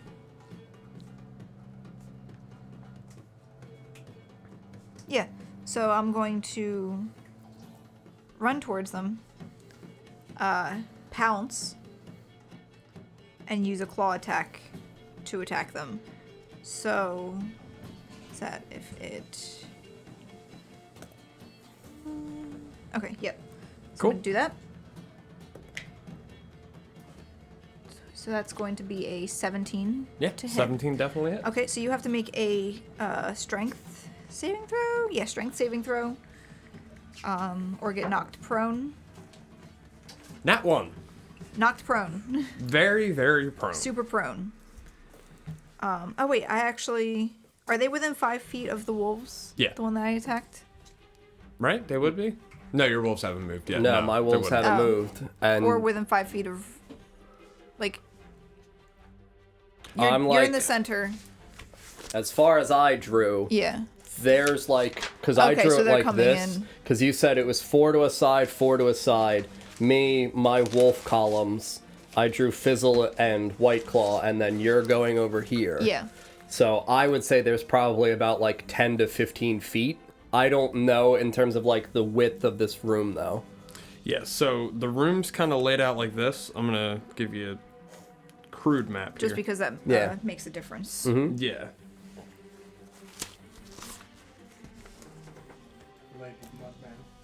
Mudman! Oh, you did label Mudman. Mudman, did you create these horrible hook horrors, Mudman? We're your mud boys, not enough. Help me comment, my man. Did I draw it on a piece of paper that I'm not going to be able to tear out? I sure did. Would it be easier if I grabbed a map and... Here, just pass Map that over. man. So that's a crude sketch of how I have combat laid out. Okay. Mud, mud, mud, mud. So the circle with the P is Those you are the- guys. Okay. Those are W's. All the X's Those are are them. wolves. Yeah. And then the X's are them. Okay. Yep. Alright. So, not within. Yeah. Okay. So then... knocked prone on the 1. And that's going to be 11 points of slashing damage. All right. So the first one. Oh, I'm sorry. Oh, crap. Man. 8 points of slashing damage. Okay, so 8 points, not 11 points. Correct. Okay. I misread the... And for labeling them, do you want to go right side from where Zephyra is, like 1, 2, 3, 4, and then in to out 5, 6, 7, 8? Yeah, so we can do 1, 2, 3, and 4 on this side, and then 5, 6, 7, 8 on this So side. I just hit 4. You would hit 1 if you're hitting the one in the front. Yeah. Because 1, 2, 3, 4, 5, 6, 7, 8. Cool. All right. So then following that, it will be Fizzlewick. I'm gonna... All right. Should I grab one? So you went to the ones on the On right. the right, yeah. Okay. So then, using Iron Fang, I want to slam it into the ground and use one of its charges to cast Shatter on the ones on the left. Okay. Good. How many can I hit with that? What's the It's range it's a on it? 10-foot. Line? No. It goes up to 60 feet. It's a 10-foot radius. So Circle. So 10 10 each feet way, out. right? So yeah, Yeah. 10 feet it's a out. 20-foot total. I'd say, really, if you put it between them, you can get all of them. Okay, cool. So then, yeah, I'll shatter on those 4 on the left. Okay. Con saves, right? Yeah, it's a save. I've never cast Shatter. Give me 1 second. Where is it? 17 con save. I got a... It's got a +2 to con. I've got a 14 and an 8. And then a 16 and a 9. Oh, they all fail. It's a DC So 17. cool. Yep. Cool. All right, and they'll take 20 thunder damage each. Wow. Okay. Mm-hmm. A creature made of inorganic material such as stone has disadvantage. Oh, never mind. They didn't pass anyway.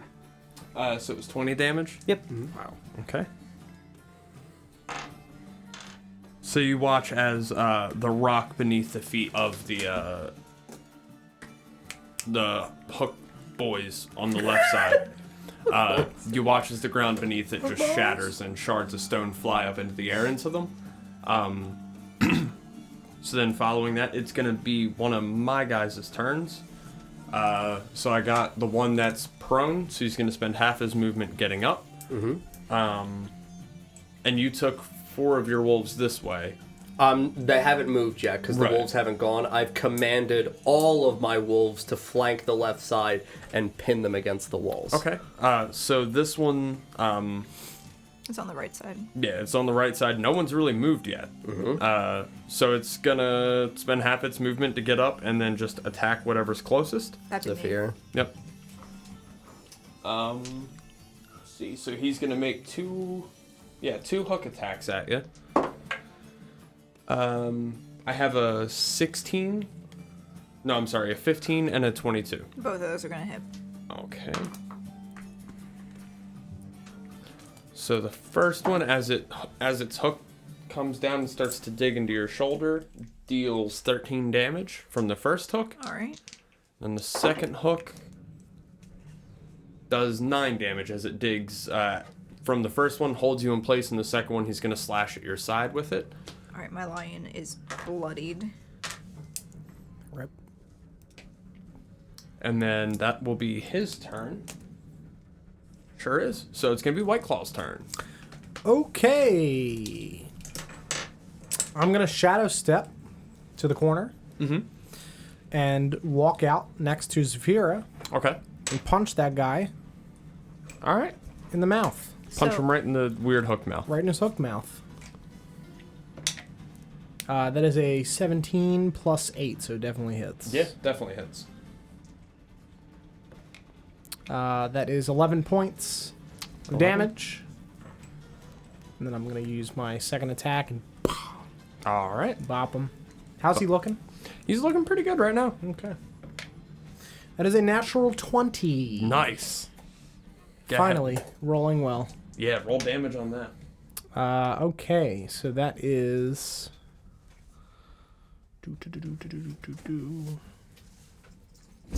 20 points of damage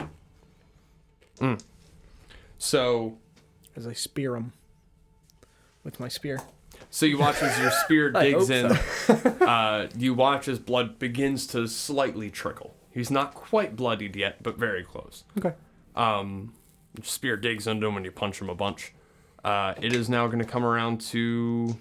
That was a 13, so it's one of my hook boys. Oh boy. You have my wolves at a 12, right? Yeah. Okay. Yeah, I have 2 hook boys at a 13. Okay. So it's going to be... This one's the hook boy over on this side. So he's going to charge over to where the combat is, Are where you sure we you don't want a two... map? I can pull it out real quick. Yeah, if... I don't. Yeah, go right Just ahead. because there's 8 enemies Yeah. and like you can keep going. I'll just. I'm not moving Mudman though. We'll have to temporarily displace him. Temporarily displace this mudman. Just pick him up, put him down. So he's going to move over to where the other ones are, seeing that there's 2 people fighting that one over there, or you 2 over there. So he's going to move over and attack at White Claw. Try me. Murdered. That's a 24 and a 22 to hit. Yeah, no, that's All right. So from the first one, you take 13 damage as his hook wraps around your back, holding you in place. And the second the hook comes down toward your head, Oh. and that's a 13 damage there. okay. That's not good.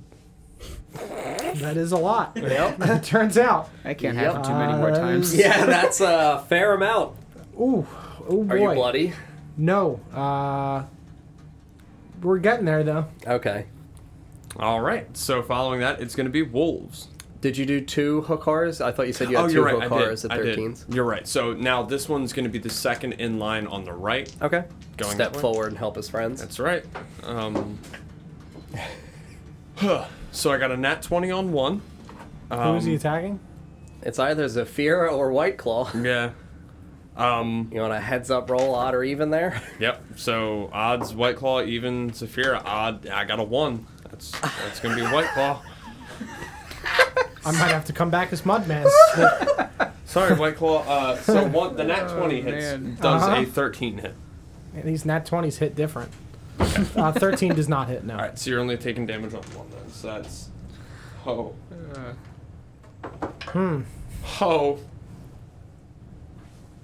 You take 26 damage. Okay. Goody. I am very bloodied.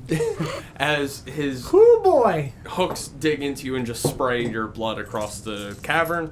I don't like that. Yeah, that's rough. And it'll be Visuals intense. Yeah, that's Just not like good. poking you. I hate everything about that. Really, I do. and it'll be Raz's wolves' turns. And here I'll come around and draw that map on there real quick for you.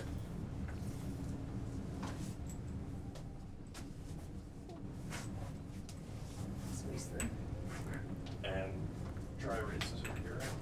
Man, there's almost no reason for me to use Step of the Wind unless there's no dim light within 60 feet Yeah, of me. There's no reason. I was looking at that because I was thinking about playing a monk in our combat heavy Strahd campaign. They're good for combat heavy. Yeah, exactly. They're real boring. It's the only time for I'll ever anything want to else. play it. I Yeah. think is like in a combat heavy thing. But I was thinking the same thing. I was like, man, Shadow Step is just so much better than the other thing they have. Is White Claw dead now too? Close. Very close. I think he It's took looking another bad. 26. Oh. Yeah, I'm All right, very Mr. bloody. Fizzlewick. That's the sky. Yeah. I have to. Me and you, buddy. Yeah, I gotta get the fuck We're in a out. 2-man this dungeon. Yep. You're Put me in, coach. Yeah, I gotta go. Got a blast. Pretty much. I can't even get near him. Love it. you have a mini? Oh, I got you, John. Oh, you did? Thank you. Did you get one for me? Yeah, we don't have a tabaxi, so I got you this. Thank you. Thank you for the dwarf.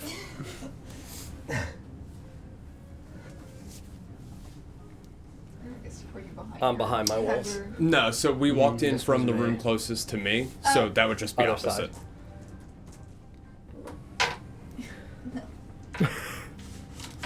Using a wolf. So is it for my a wolf's crossbow. turn? It sure is, yeah. Okay. And now. Res, Yeah, I you are over here. And then Well, I move, was punching them, so. Is this crock pot? Yes. Okay. and then put 3 of the hook boys around you guys. So you guys are over here, and then 2 of these have moved over here. Mm-hmm. Or I think only 1 moved over. There should still be 3 on the left. I thought you just moved the second one over now. It was on it the was right, one of the yeah. ones from the right. It's bad news bears. I gotta get the fuck out. There you I gotta go. go. Man. See, here comes the horrifying thing where I've already gifted my wolves a command to go to the left side. So, we're gonna fill these. Just gonna go right there and cut them off from one another. Yup. Love it. Pincer all this shit. Oh no! Yeah. Like I said, flanked. Yeah, I already rolled my wolves. 2 of them crit. I deal 58 damage. So, Okay. I already used the dice roller. But monks, though. Yeah. So I don't know how you want to assign, like, cleaving, because I don't know what their hit points are, so, like, I would go backwards in terms of, like, we just press them Right. into the wall and devour them. So they were already hit by Fizzlewick. The shatter. So the first one in line, it's closest to me, is dead. Okay. Yep, he So how much cleaves over from that one to the second? Because I did 58 and it had taken 20. It was a total of 3 damage. 3 damage I cleaves moved over? over, yeah. Okay. So, block them in. Those poor bastards. Oh yeah, they fucked up. I don't know about you guys.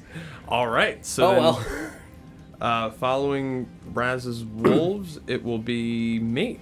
It's gonna be all my hooked horrors. So those 3 are gonna pick the 3 wolves right here on that elbow. So, here. Or Are I'm sorry, these it's gonna far- be the ones on the right first. I'm sorry. Okay. So the creatures on the right are gonna move first, not those. I'll Okay. get back to them. So the first one's gonna move in between the other 2 on the left. This one?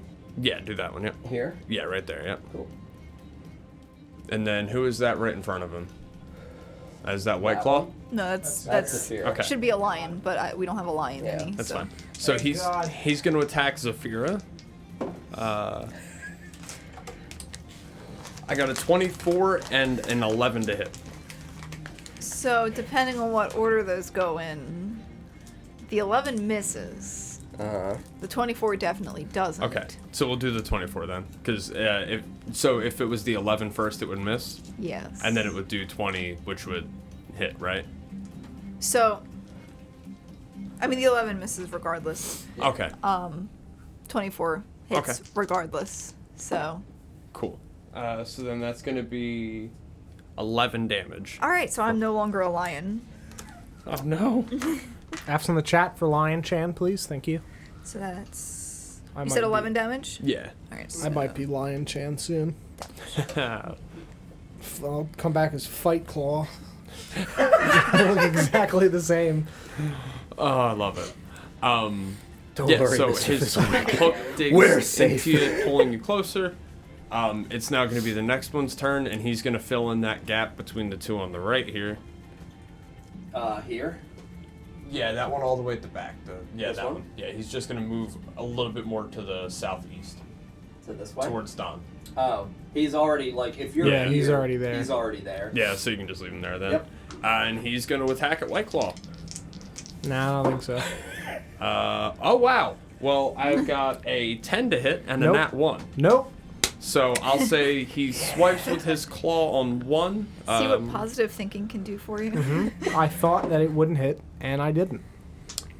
Look at what you can manifest. So he misses you and attacks the one right next to you. Good. Dealing, oh wow, a total of 16 damage to the one Glad next that to didn't him. hit me. Very good. That's good news. Honestly, very good news for me. That's what I like to hear. the things didn't kill you? Yeah, from my hook boys. All right, so 16 damage on that puts him to here. It is now the end of his turn. So now it will be the next one. He already moved. Cool. That one's dead. So now we're going to go to the left. Okay. And it's the next... What are there? 2 left over there? There's 2 over here. Okay. So one of them... Or they're both going to go ahead and charge 2 of your wolves that are right in front of them. Just move east and attack them. Try to fight their way out here. So the first one is a 22 and an 11. 22 hits, 11 does not. Okay, so that takes 13 damage as one of the hooks digs into one of your wolves. Okay, so that kills the bloody guy. The bloodied wolf? Okay. And then do you want to cleave over to something else? I think there was...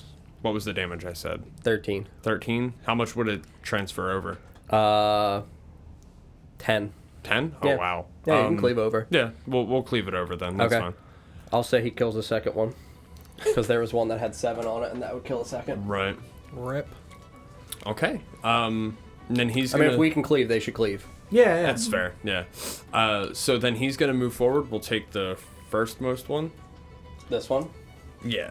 Yep. Is he going to go here, do you mean? Yeah, just if right he there. does that, he's going to provoke Oh, you're opportunity right. from the other ones. You're right. So go ahead and roll your opportunity attacks on that then. Because he's leaving 2 wolf Get 'em. spaces. Yeah, so 16 and a 23. They both hit? Yeah. He's Fuck gonna 'em try to up. run over and join with his friends and group up.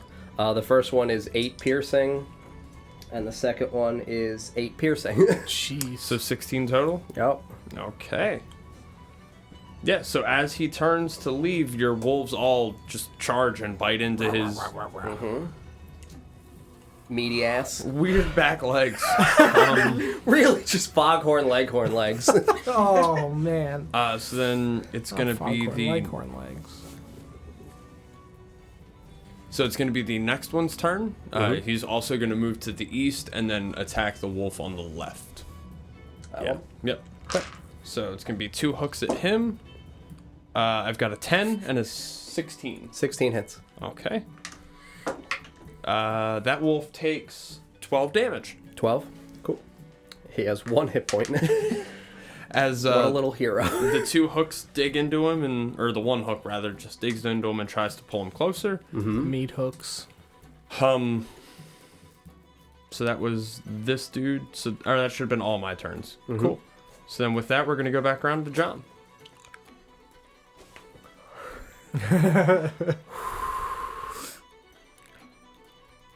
You're very bloody, I'm shadow stepping out on my turn. I gotta and go. you just lost your lion form. Yeah, No. this is not good. I forgot to mark it, but do we... Was the... We have not long rested Yeah, in a while. in all. Yeah. I'm sorry, did we short rest? Yeah, Yeah. we short Okay, rested. okay, that changes things.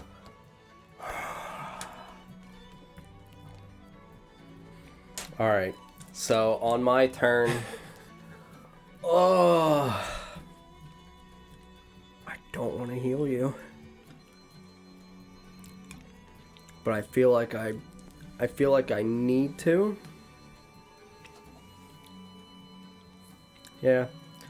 I can only pop a healing word at Dude, do what you gotta do. No. I genuinely am like effectively tanking because like I only have 1st and 4th levels. Yeah. And I need to conserve the 4th level for conjuring animals Right. because I'm gonna need to reconjure. So I don't honestly even know if the heal is worth it to occupy here or if it's. I also don't want you to get downed and then murked on your turn. Well, I have to just like get Shadow out. step I have out. to just get out. Because if I go back in, I'm gonna get knocked anyway. Yeah, fair. I have to just literally get the fuck out. All right. I'm good against one big thing, not several little small fuckers. things. Yeah. No, I got you. Even with high AC, they've all hit me. Yeah, no, that's fair.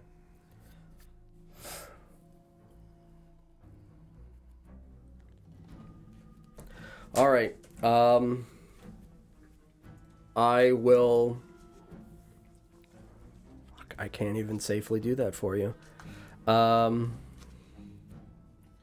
Because these can gain temporary hit points.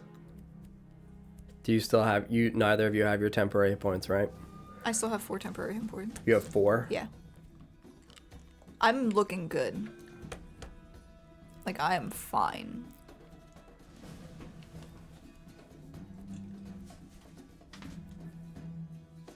So my wolves are not swarms, so they can gain temporary hit points. Because like this is a truly complicated sequencing for me.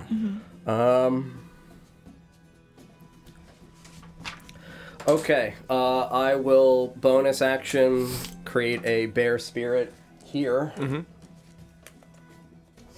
Gifting 10 temporary hit points to my wolves and to each of you, so it'll replace your 4 with 10, so you'll gain 10 temporary hit points. Okay. And then that's my bonus action, so I can't cast Healing Word now, but I figure that's more effective healing for you anyway. I will throw a stone at the most injured hook horror that I see. Okay. Hook boy. Hook boy. That's a 21 to hit. Yeah, 21 definitely hits.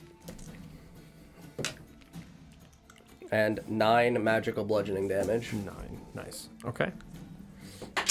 So as your stone, you throw it towards the most hurt one, which is one of the ones fighting with Zephyra and Whiteclaw. As your stone hits it, you watch as it embeds itself into its weird flesh. It's just the weirdest skin. It's really weird. I can't think of how to describe it.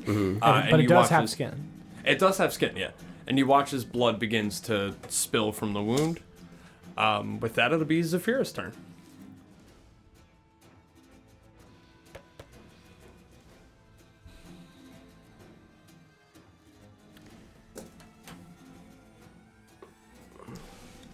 This one here. Is that the... which one was the one that was above Whiteclaw in the turn order? That is, I've got 1. Number 1. Do we So know? yeah, we'll say that one probably. That one Yeah. probably? The other 2 came from the left. Yeah, so that one. It's so problematic. See, That's also these the are one- the fights that I fucking love, though. That's also the one that's taken the most damage as well.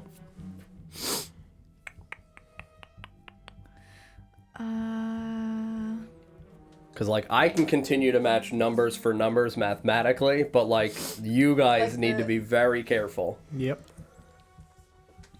Because I didn't want to have to pop that bear spirit there, but I don't want you to die. And, like, if you move with... Like, you'd have to pop your full turn disengaging to not get hit by 3 opportunity attacks. I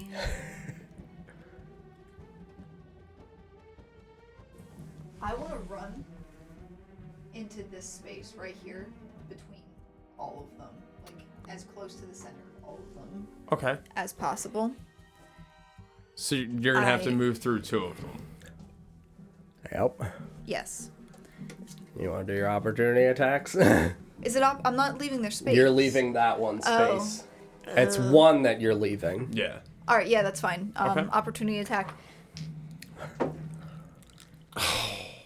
Was it a crit? Did you crit? Really? The one time I actually get into combat, like really get into. I don't know. That seems insane. Really, Yeah, this it's is... what I'm doing is absolutely insane. Don't worry about it. How much? So that's... So it caps and then you roll. So it's 16 minimum.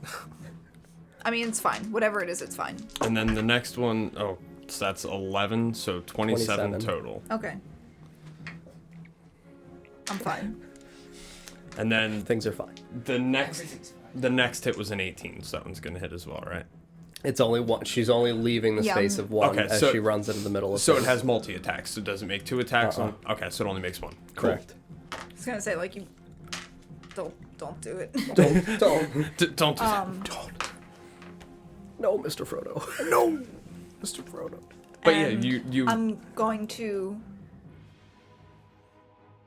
crouch down and like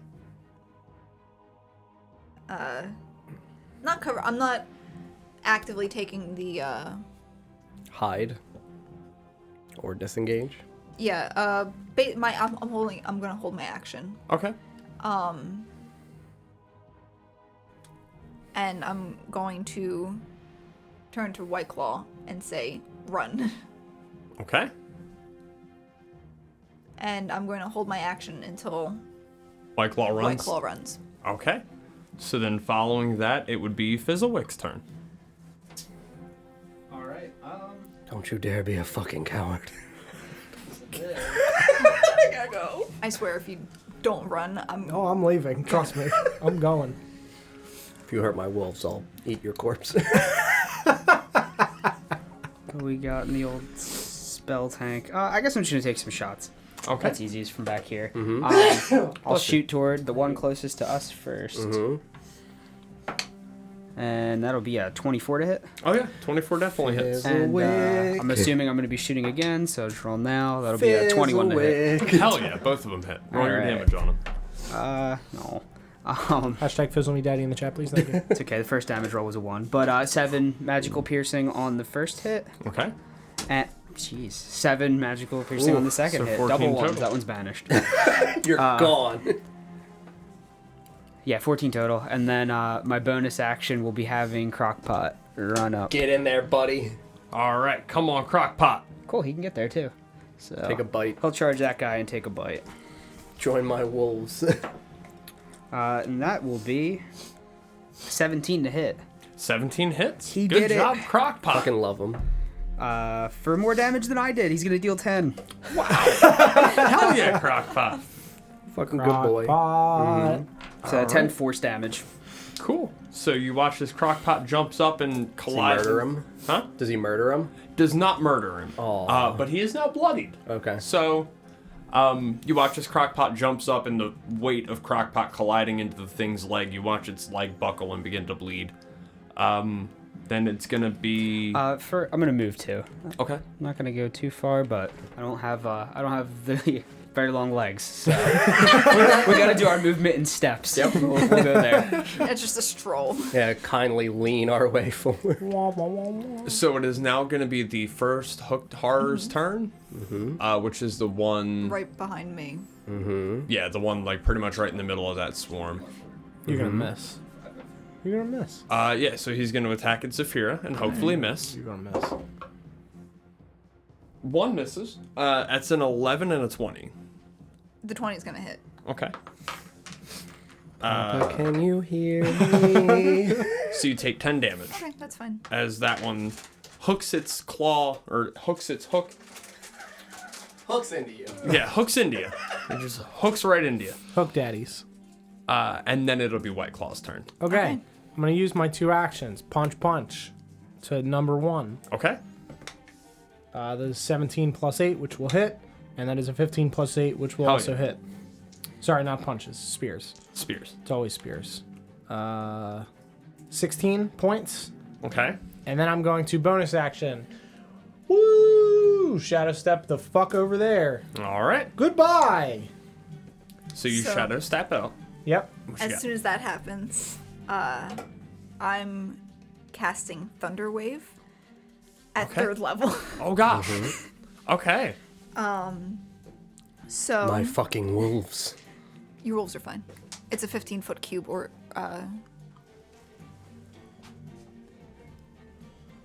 is that where I was? That's fine. All right. You're even gonna hurt Crockpot.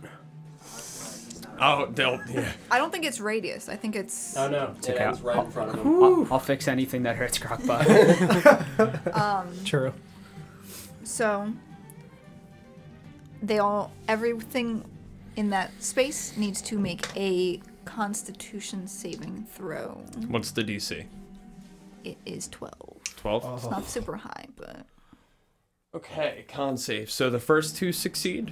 So do both my wolves. nice. One fails. It was what's the DC again? 12. 12. The another succeeds. So we've got 1 failure out of, and then I got a net 20 and an 11. So 2 fail, the rest succeed. Okay. Well, Is it 48? Yeah. And the ones that failed get Take half. pushed. Well, the ones that succeed take fail half. pass. The ones that failed Hmm? take half. The ones that fail pass.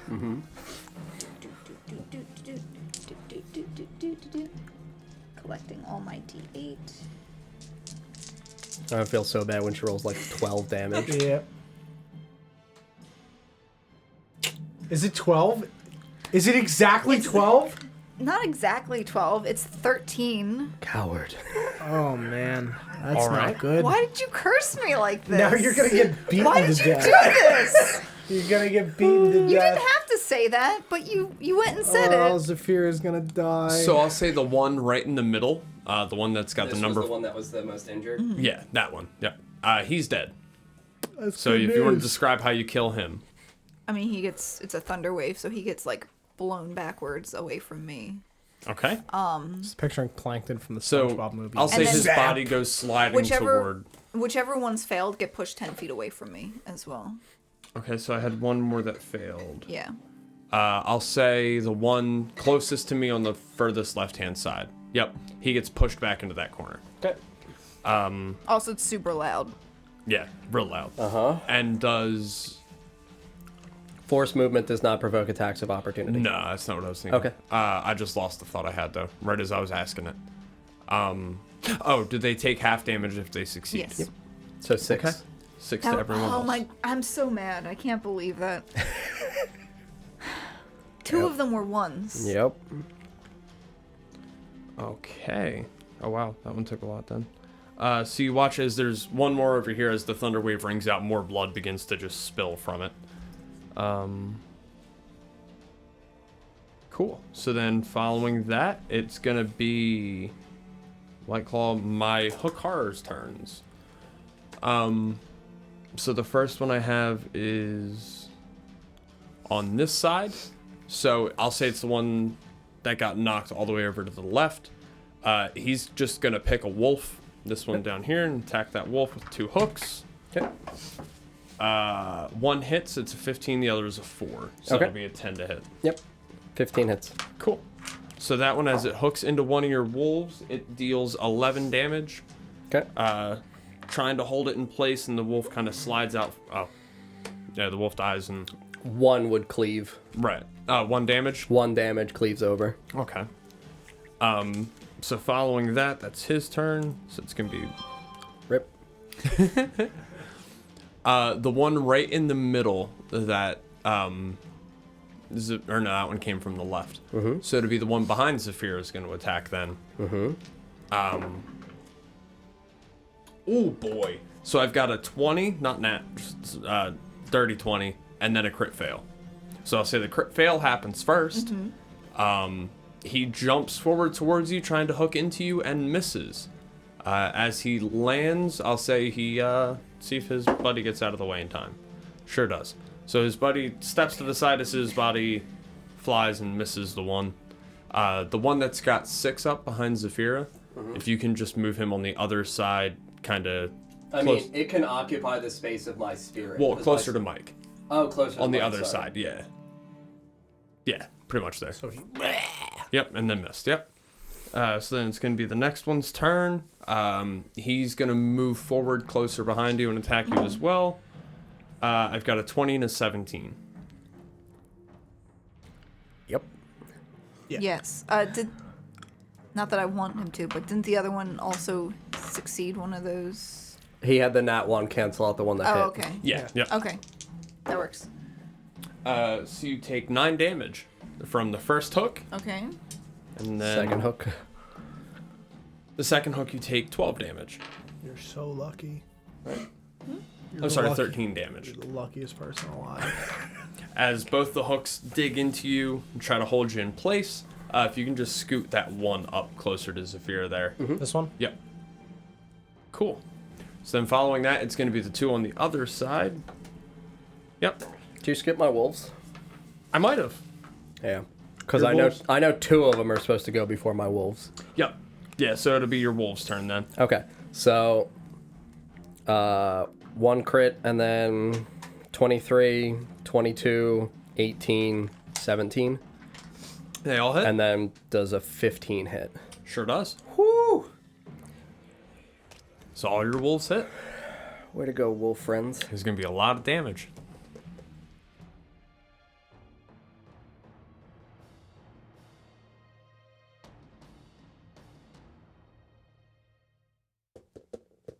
And then plus the crit, so it's 33.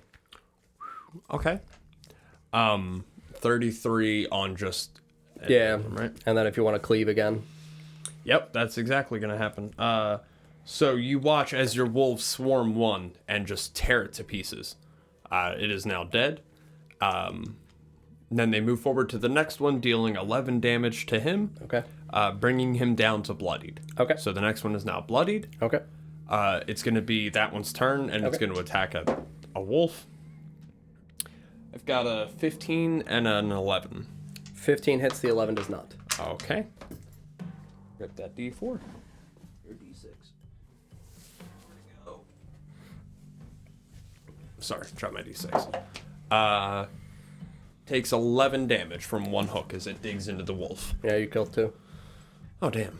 Well, one had 1 hit point, and the Yeah. other one had 9. So, I mean, yeah, that catches 2. Okay, and that'll be the end of my Hooked Horrors turns. So we should come around to the top with John. Yep. All right. So I am going to upcast Conjure Animals at 4th level. Sadly, I do not get any additional animals, but I will replace my wolves with new wolves. Oh, great. Okay. Just put all those. Chance. Can we get a hashtag wolf chance in the chat, please? Thank you.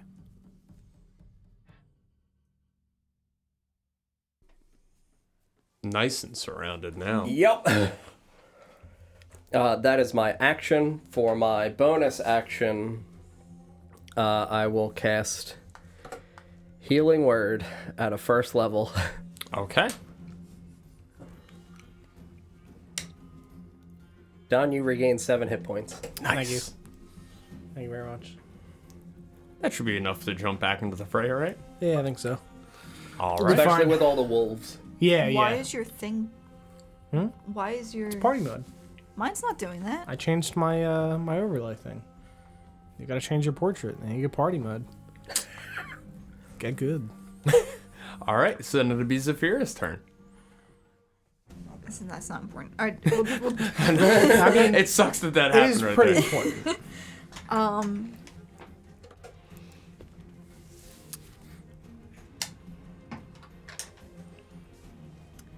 I'm going to use my bonus action to turn into a tiger. Okay. So I'm a tiger now. As a tiger. As a tiger, Mm-hmm. let me Very good. throw those temporary hit points on there. And then I'm going to...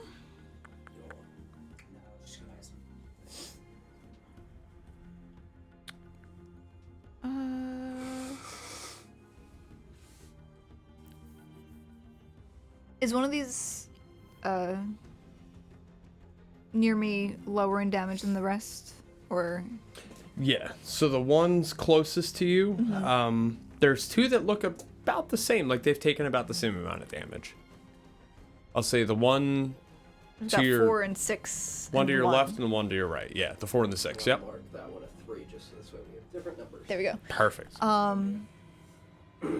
So I'm going to bite at 4. Okay. Yeah, at 4.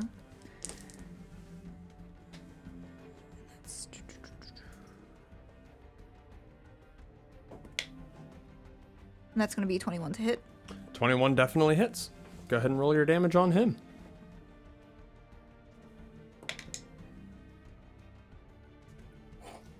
Is it a 1? I'm so sorry. 4 damage? 4 points of piercing damage. It's a D10. That is the saddest thing in the world. It jumped out of the tray and landed on the God, one. that is actually the saddest sound. Betrayal. Straight betrayal. Oh, right. man, that was a natural fucking 20. God damn it. Fuck. Don't waste your dice Oh, rolls. no. That's, I'm so actually, sad. that's the saddest thing. Yep. I still think mine is sadder. I still pretty think that's sad. worse. So following that, it's going to be Mike's turn. All right. Switching over to Iron Fang. I'm gonna Get in the fray. get in there. All I'm gonna right. try to hit this one in the back. All right, roll to attack. Fuck 'em up. 14 to hit, I think. Let me double check. Yep, 14 to hit. 14 does not hit, no. All right, I'm gonna try again. All right, I'll fucking do it again. 24 to hit. That hits. And then it's 2 of these guys. So that'll be 3 thunder and 10 magical piercing. 3 thunder and 10 magical piercing. Okay. So as Iron Fang swings and hits into him, you hear a loud thunderous boom ring out across this hallway again, and you feel dust and gravel and such begin to fall down from the ceiling. Does he? Or no, he doesn't get blown back. He just gets hit really hard. So you watch after Iron Fang digs into him, some blood begins to spill out of his side. I'll have Crockpot bite him if he's not dead. All right. Crockpot. Oh. It looked good. I think it's like an 8, so it's probably missing. Oh, damn. Come on, Crockpot. Nah, Yeah. Crockpot misses. But he tries. And with that, the first one's dead, so it's going to go to White Claw. Okay, time to Shadow Step. All right. That's me. That's Raz. That's Raz. It's literally the only, like...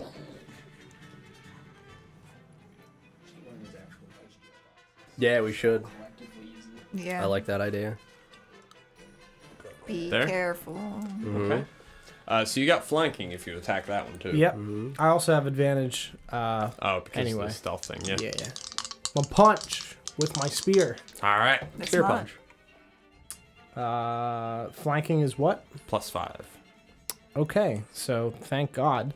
So that is a 17 then. Okay. I rolled very low. 17 on both definitely of hits. them. Okay, that is 8 points. 8 points of damage? Yes, Okay. 8 points of damage on the first attack. And then I'm going to spear it again. All right. Spear him again. Spirit it away. Wow, terrible, but it'll hit. Thankfully. All right. That's the wrong one. Oh, that was worse. I should have just stuck with the lower die. 6. All right. 6 damage. Yeah. D8 Alright. rolled a 1. So You hate to see it. So as your spear digs into the guy, you watch as blood begins to spill from this one as well. Excellent. The wolves surrounding him, seeing the blood begin to spill, Are pissed. they get excited. You see, them foaming at the mouth. They're having a great time thinking about eating this guy. That's good. Aw, man. Same. Me too. Wolf chance. I could have done more damage earlier. How so? It was a while ago. Oh, It was damn. when I was still a lion. Oh. Aren't you a lion now? I'm a tiger. Tiger now. now. Oh, it's a tiger now, right? Yeah. Oh my. Sorry. So the I only have 2 instances, so I can't do bear this time around. So. Gotcha. So number 6 is going to turn and attack Wolf, one of the 3 behind him. So many animals in this room. I know. That's a 14 and a 19 to hit. Both hit. Okay. So that is 9 damage on the first, Okay. and then 11 on the second, so 20 total. One's dead. All right. You watch as the hooked tar digs his arms into it and rips it up. Following that, it's going to be the next hooked tar's turn, and he's going to return. It's number 2. I don't see a number 2 listed. I didn't have a number 2 because we didn't do the right numbers. Yeah, it's fine. We'll say it was number 1. He's going to attack the wolf next to him. I got a nat 20 on 1. You can just kill the wolf. Okay. I mean, no, honestly, roll your damage because it's going to cleave onto a second one. Yeah. They And have then 17 hit points from me. So And then the a cap is 15 on 16. the other. So Okay, they so should yeah. both hit. Then you can just roll the full damage against the second wolf. So that's 12 on the first, and then it's 5. Wait, what am I doing? Yeah, it's 5. 12, 5, 17 for 21 on the first hit. Okay. And So then yeah. for the second hit. And the second hit is 14. Okay. Yep. So then we'll say that one spreads over to whichever one you want. Yeah, that It'd bottom be- right one works. I think too. it would be me. It would be her at this point. Oh, You yeah, you're right. straight Yeah, yeah, yeah. murdered both wolves and 9 cleaves over. 9. Yeah. It's fine. Because you said it was... 21 on the first, and Yeah. then I'm like tired. 14 on the second. Something Oh, like no, that. more cleaves over. 18 cleaves over. An additional 9 or an additional 18? It's the 18 is the full, so if you Okay. did 9, do another 9. Okay. I'm a little less okay. Yeah, these things are rough, man. Still fine, but less so. So the next one is going to be the one that's surrounded by White Claw and 2 wolves. Are we skipping my wolves again? Oh, I probably did. Do your wolves. Yeah, I'm sorry. It's okay. So 2 crit, so... Let me see where I can write that in. Right here. My wolves bite back and do 53. Woo! 2 of them crit again. Okay, so that first one, right in the middle, that's surrounded by White Claw, the one that was getting ready to attack, very dead. Your wolves funneling in, and then spread and cleave onto the next one in. It was 53, you said? Yeah, total. Sorry, let me do math real quick. 29 damage cleaves over. Yeah, to that one. So he's now got not much health left at all. So the one that they surround on and continue their rampage toward, you watch as he's very barely able to keep standing. Okay. And then with that, it's gonna be back to the top. Yeah, so it'll be John. All right.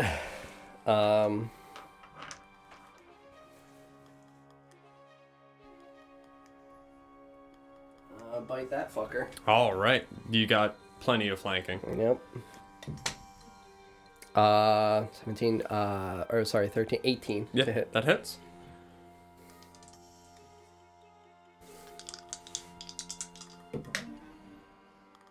For 6 acid damage. 6 acid damage. Okay. Just 3. All right. So you watch as Raz bites into this one towards its weird flabby clavicle up here. Acid digging down through the trap region. Then it's going to be Zephyr's turn.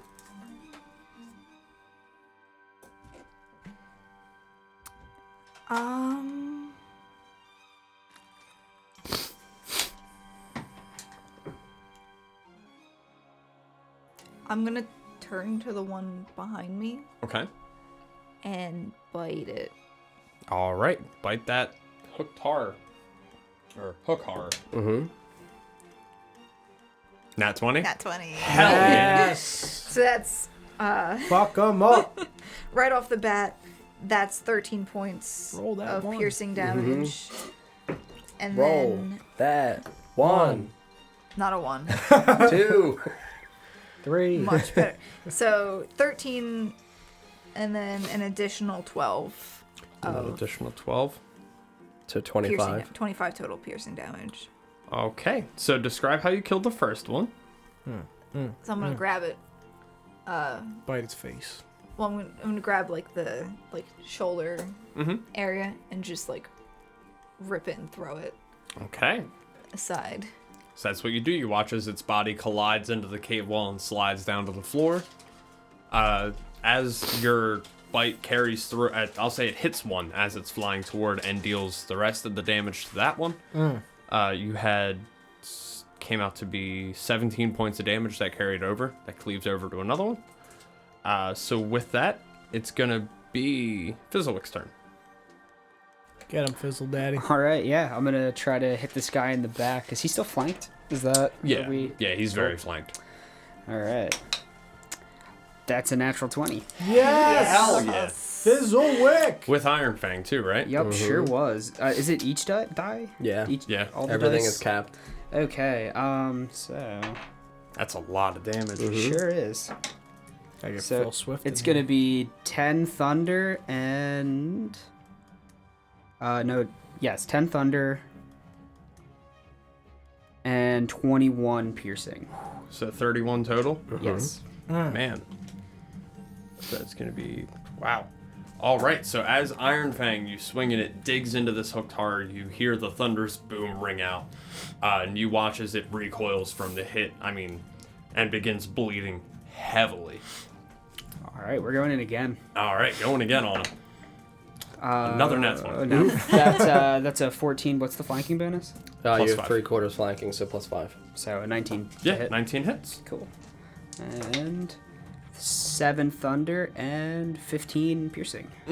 Okay, so the 15 alone kills this one. Okay. So you watch as Iron Fang swings and hits it, carries it through and hits the one behind it with some damage. I'll have Crockpot. It was 7 thunder that would carry 7, over Get there. on Thank that you. guy. And I'll use my bonus action to command Crockpot to attack that one in the middle. Okay. Come on, Crockpot. He's got the No. +5 too, Oh, though. he does. That'll be... What's his bonus? 13 to hit. 13 does not hit, unfortunately. Oh, yeah, they have a shit dex modifier. At least he's consistent. Yeah. Consistently tries his best. Yeah, dude, he's a hard worker. All right, so following that, it's going to be White Claw. I should have, 2 left? Hell yeah. I'm gonna move around to here. Okay. I'm gonna spear him. Spear him right in the back. That one is flanked 3/4. 5, yeah. Okay. So that will be 16 and Hell yeah. then over 20. So both will Yeah, hit. they both hit. Wow. Terrible. 13. 13 damage. Awful. I rolled a 1 and a 2 on d8s. The weight is real. It really is. So It's as your so spear bad. digs into this guy, you watch him begin to bleed as well. Okay. I'm gonna bonus action. Bah. Bop Punch him. him. Natural 20. Hell yeah. Oh, it didn't even want to. It was a 2 and it just tipped its way over to the It top. was like, Can you hear me? Can you hear All right, me? roll damage on that one. That is 14 points. So I bop him. You bop him. Bop him. real good. So you bop him real good. You watch as the wound that was beginning to bleed as you punch it begins to bleed heavier. Then we'll go around to the wolves. Great. I remembered this time. Thank you. Go me. This thing's not making it out of this turn. I don't know. Realistically, neither of them could make it out, depending on how many crit. Well, with flanking, they'll hit, but nobody crits. That's still what? 1, 2, 3, 4, 5, 6 wolves? Or 5 wolves? For 42. Okay, 42. So you kill one. You can go ahead and describe that. Oh, yeah, they are ripping asunder the hooks from its hands, like, as it falls to its weird crow roostery knees. They leap up on its shoulders and rip the hooks off Okay. and hold them in their mouths. Mr. Fizzlewick, we've got hooks now. There you go. Very good. And you watch as the wolves continue circling in on the next one, Yep. dealing an additional 21 damage to that one. Is it dead? It's not. It's still alive, but it's okay. it's very hurt. It's very hurt and super flanked. Yep. And it's now its turn. Oh man, Severa. that's rough. Nothing. You hate to see it. You hate, and I can't see it. Yep. Hate to hear blind. it. Yeah, it's gonna attack Saphira. Yeah, you're the biggest thing around there. Is it within 5 of... Is it in this square? It's that green. It's one. within 5 feet of Crockpot, yeah. So then I'll have Crockpot use his reaction to impose disadvantage. Yes. Okay, so the Papa, first can you hit. hear me? Oh no. The first hit, I got a 16 and a 15. So that's a 22 and a 21. So 21 with disadvantage. Mm-hmm. And then on the next one, He tried. better. Next one's 10. So that one's gonna miss.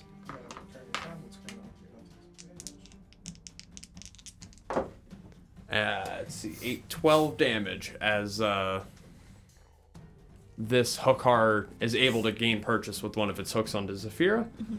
And then we're going to go back around to the top to John. Well, I can't get in range to bite it, so I'm going to throw a rock at it. I have too many. I'll say you can move through your wolf space. Thank you. 12, 17. 17 hits. Yeah, I mean, they would know you were getting ready to walk through. They would make room for you to walk They through. would part. Yeah, they part like the the Red seas of my Sea. wolves. That's 12 acid damage. 12 acid damage. Nice. As you watch the acid begin to course through this hookar, and it... They don't make noise, but it makes the mouth movement. It makes the mouth movement. Otherwise, to make noise, it would have to click its claws together. And then can you, it? What? Click it? Yeah, it can... Thank you. Yeah, right? Yeah. Very good. Thank you very much. I needed to hear the full sound effect. So it would be Zafira. Fuck 'em up. I would like to bite it. Fuck 'em up. All right, bite him. And I have plus Many 5. flanking and advantage. Also advantage. Oh yeah, he's totally surrounded. He's got no I way would out. not have crit. Would I have crit? No. That's good, because one of them was a 1. But the other one is an 11, which with the Plus 5 hits. plus 5 and then plus my Yeah, you're hitting. My Oh yeah, you bonus. definitely hit. Yeah. is 21. Hell yeah. Fuck 'em up. Wait, that's not the right dice. It's this one.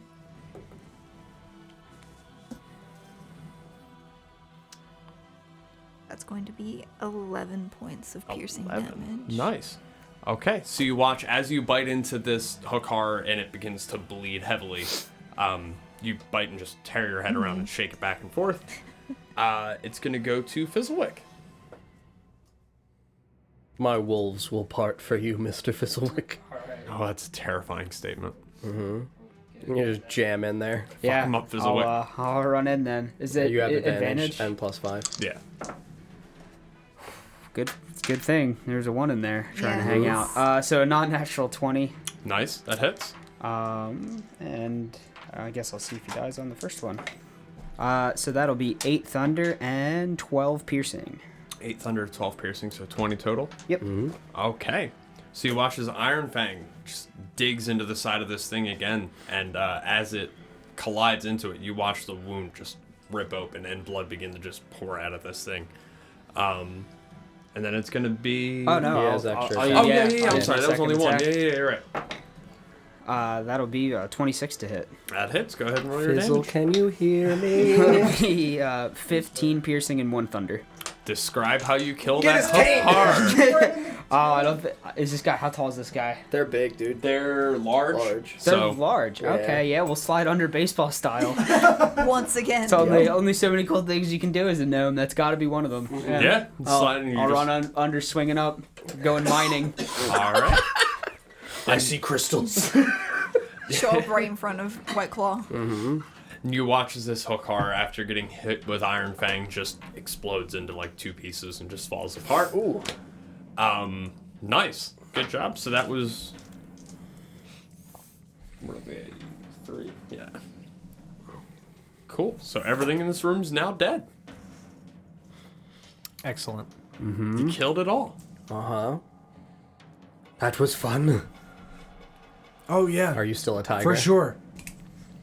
I mean, I had a great time. It looked like Mr. Fizzlewick did as well. Polishing off Iron Fang.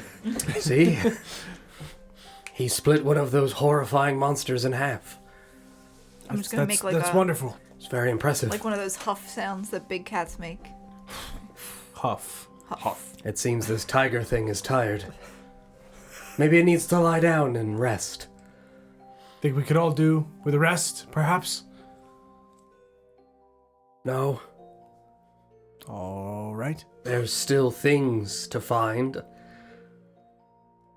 Mr. Fizzlewick, and I'm going to start ripping pieces of these hookars. Okay. Do you need their hands or faces? We can try to use their hands. Maybe their feet. Open the bag. All right. Let's get some hooks. Roll a d6. I'll say you get that many hooks. You want to roll it? That many You pairs got of this. All right. You're doing the Can dirty I- work. That's too many hooks. Too many hooks. 4 hooks. We got 2 pairs of hands. There you Say, go. am I able to help rip any of them off? Yeah. Yeah. As a lion. Tiger. I'm a tiger. Oh my. We got a hashtag hook hands in the chat, please. Thanks. Should I? That's what I wrote. Do you want to Hook roll a hands. d6? Yeah. Roll a d6. See how many you're able to pull off. I got 6. Ooh, There you go. a lot of hooks. You got a lot of hooks. I just carried them Okay. over to Fizzlewick. Yeah, in your mouth like chicken legs. Nope.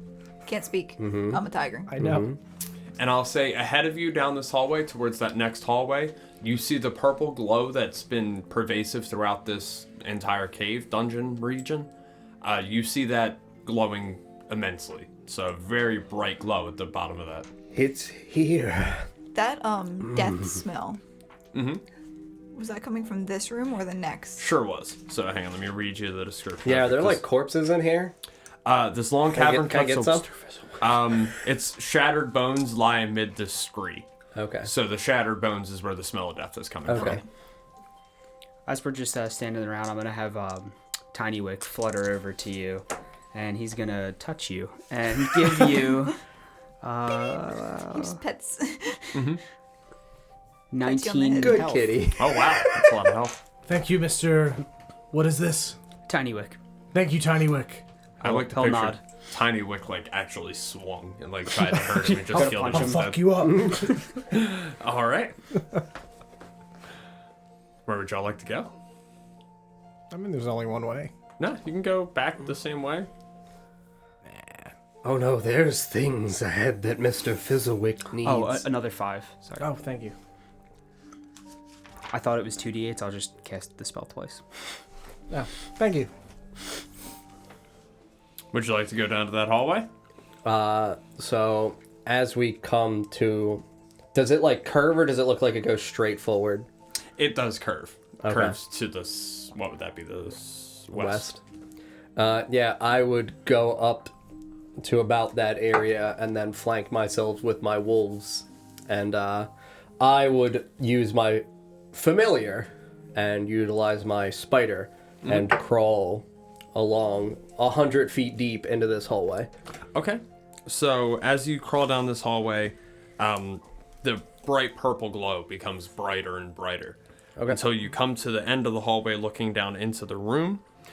You see this cave is a forest of glowing crystals, which grow like foliage on slender stone columns that make it difficult to gauge the chamber's true size. Slumped against one of the columns is a dead man wearing a stone breastplate.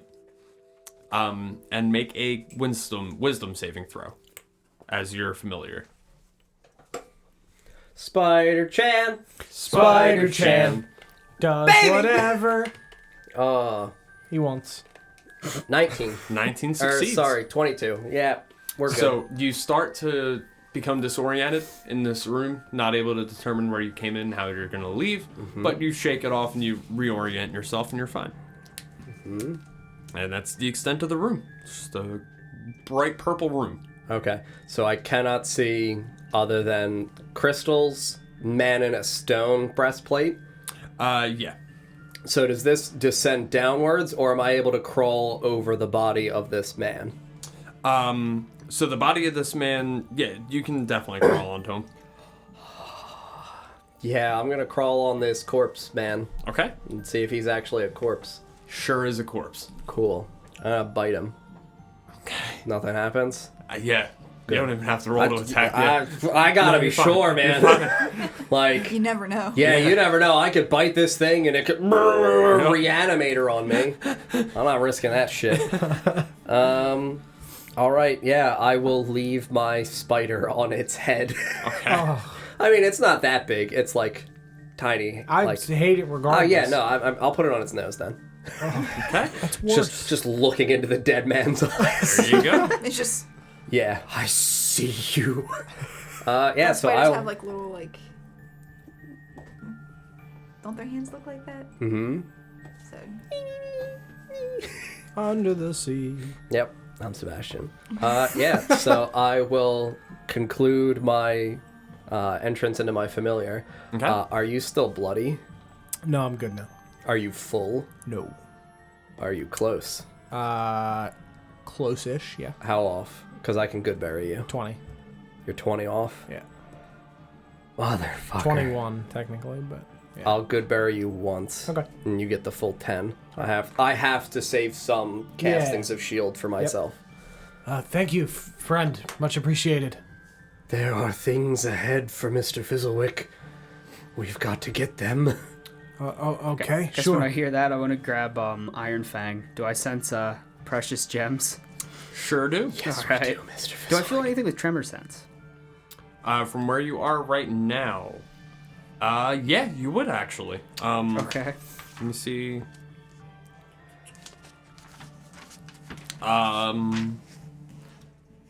Because it's you, you feel what you recognize to be the rhythmic colliding of hammers onto metal. Oh my god. We gotta go. Yeah. And you feel that to the north of where you are. So, Okay. So that way, the way that you went. Well, right? this is west. Yeah, north It's is up that that way. way. It's in another room.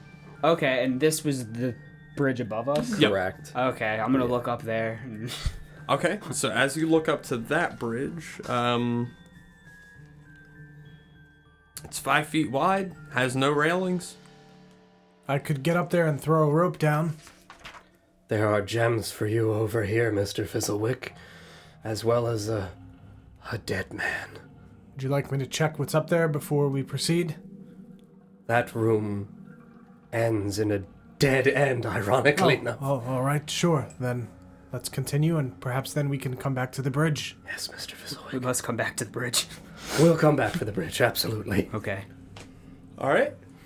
So we're all so- making our way down there? For that wisdom save, did I have any inclination as to like what that was attempting to do to me? So it's the amount of bright purple crystals all shining in this room, kind of Okay. like flooding the room with light, makes it hard to determine, where you came in, where you came out. Okay, so like a disorientation? Yep. Yep. Okay. It's the effects of the confusion spell. Okay. So yeah, I mean, I would alert everyone and say that when I was inside, something tried to trick my brain a little bit. Be careful as you walk in. Of course. Thank you again for the warning. Of course. I don't want anyone to die. It's gonna rub my claws. Still a tiger, but my ears, like, Perk. no, they go back. They fall back. Yeah. Like the tiger version of a squint. Yeah. So as you enter this room, following the warning from Raz, I'll say you're able to keep your composure and not get lost. As you walk in, you see there's a hallway that splits off from the west, and then another one kind of to the northwest that ends in a dead end. Okay. So the body of this stone breastplated man. I Yeah. would like to see if there's anything of use to me or Mr. Fizzlewick. So there's no weapons around him. As you check through his pockets, you don't find anything of value. Okay. But you do see on his chest is the symbol of the Black Earth cult. Okay. And this room, I'll say the cultists have unanimously decided to not go into this room after getting lost in here too many times because of how bright it is. So if you wanted to take a long rest, this would be a good place to do it.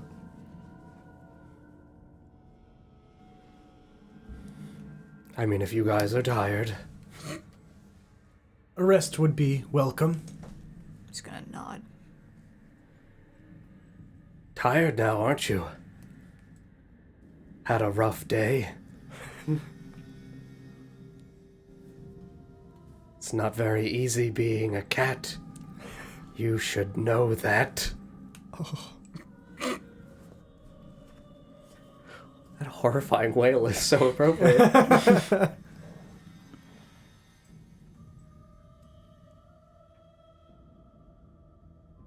No, I'm not gonna do it. Never mind.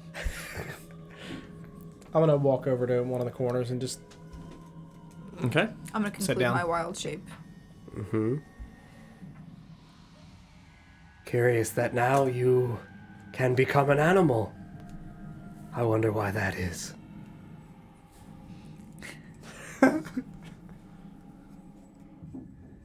Embarrassed to admire your better? Only Mr. Fizzlewick is my equal. Oh.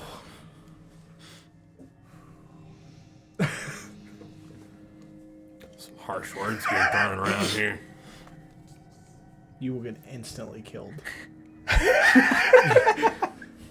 First, you toss aside the life of your own cat. Oh my god. I'm gonna punch Raz in the face. I'm gonna do it. Okay. Alright. It was cocked. Come on. This is important. Did you crit? No, but it's a 19 plus 2. 21. 21. Hit? 21 would hit. I will shield myself. So And it it hits, but won't- you take no damage. How's that? No, it hits a barrier Yeah, in front of yeah. my face. You are not my equal. I'm just gonna turn and go to a corner and curl up on the floor and go to sleep. Okay. Alright, so yeah, if you guys want to go ahead and put in for a long rest. I'm just gonna sit in a corner with my wolves and place my hands on my pets like a throne of wolves. God. Alright, yep. And y'all can go ahead and take a long rest. And you want to leave it there for this week? Sounds good. I'd like to keep going for another hour because I'm the worst, but I also, okay. you know, Yeah. it sucks and I can't. That's okay. Don't No worry worries. about it. Really quick before I forget, Yeah. when I'm going to bed, I'm going to make a little clockwork cat and have it walk over to you. Oh. Little tiny. Make sure she doesn't get it killed. I'm just gonna pet the cat. Okay. Alright. All right. Yeah. That's where we'll leave it. Friends, thank you very much for watching tonight. I appreciate it. I hope you guys enjoyed. We'll probably do a fireside chat soon at some point. That seemed to be something that people enjoyed for the first hour. We haven't done one in a while, so I'm sure we'll do one again soon, so that way we can just chat with you guys and hang out. Answer any questions you guys have about things, but really appreciate you watching. We'll be back live on Friday. Make sure you're here 6 p.m. Eastern for the Miznax Meat Grinder one-shot, which is myself, Sarah, John, and DJ. We're going to fight some stuff as goblins, and right. Kelsey is going to be DMing, which is very exciting. So please be there for that if you can and are around. It's going to be great. 3 hours of horrified cackling. I'm gonna fight That's some what it's gonna be. gerblings. Yep. No, we are gerblins. Oh, We're no, fighting as we're gerblins. fighting gerblins. Yeah. Not fight some gerblins. We are fighting. We gerblins. are Fighting- fighting. fighting. Yeah, Yeah, like we're the Teenage fighting Mutant Ninja gerblins. Turtle. Teenage Mutant fighting goblins. I love it. Yeah. Mudman! Mudman. Thank you very much, everybody. We'll see you Friday. Good night, everyone. Bye, friends. Bye-bye.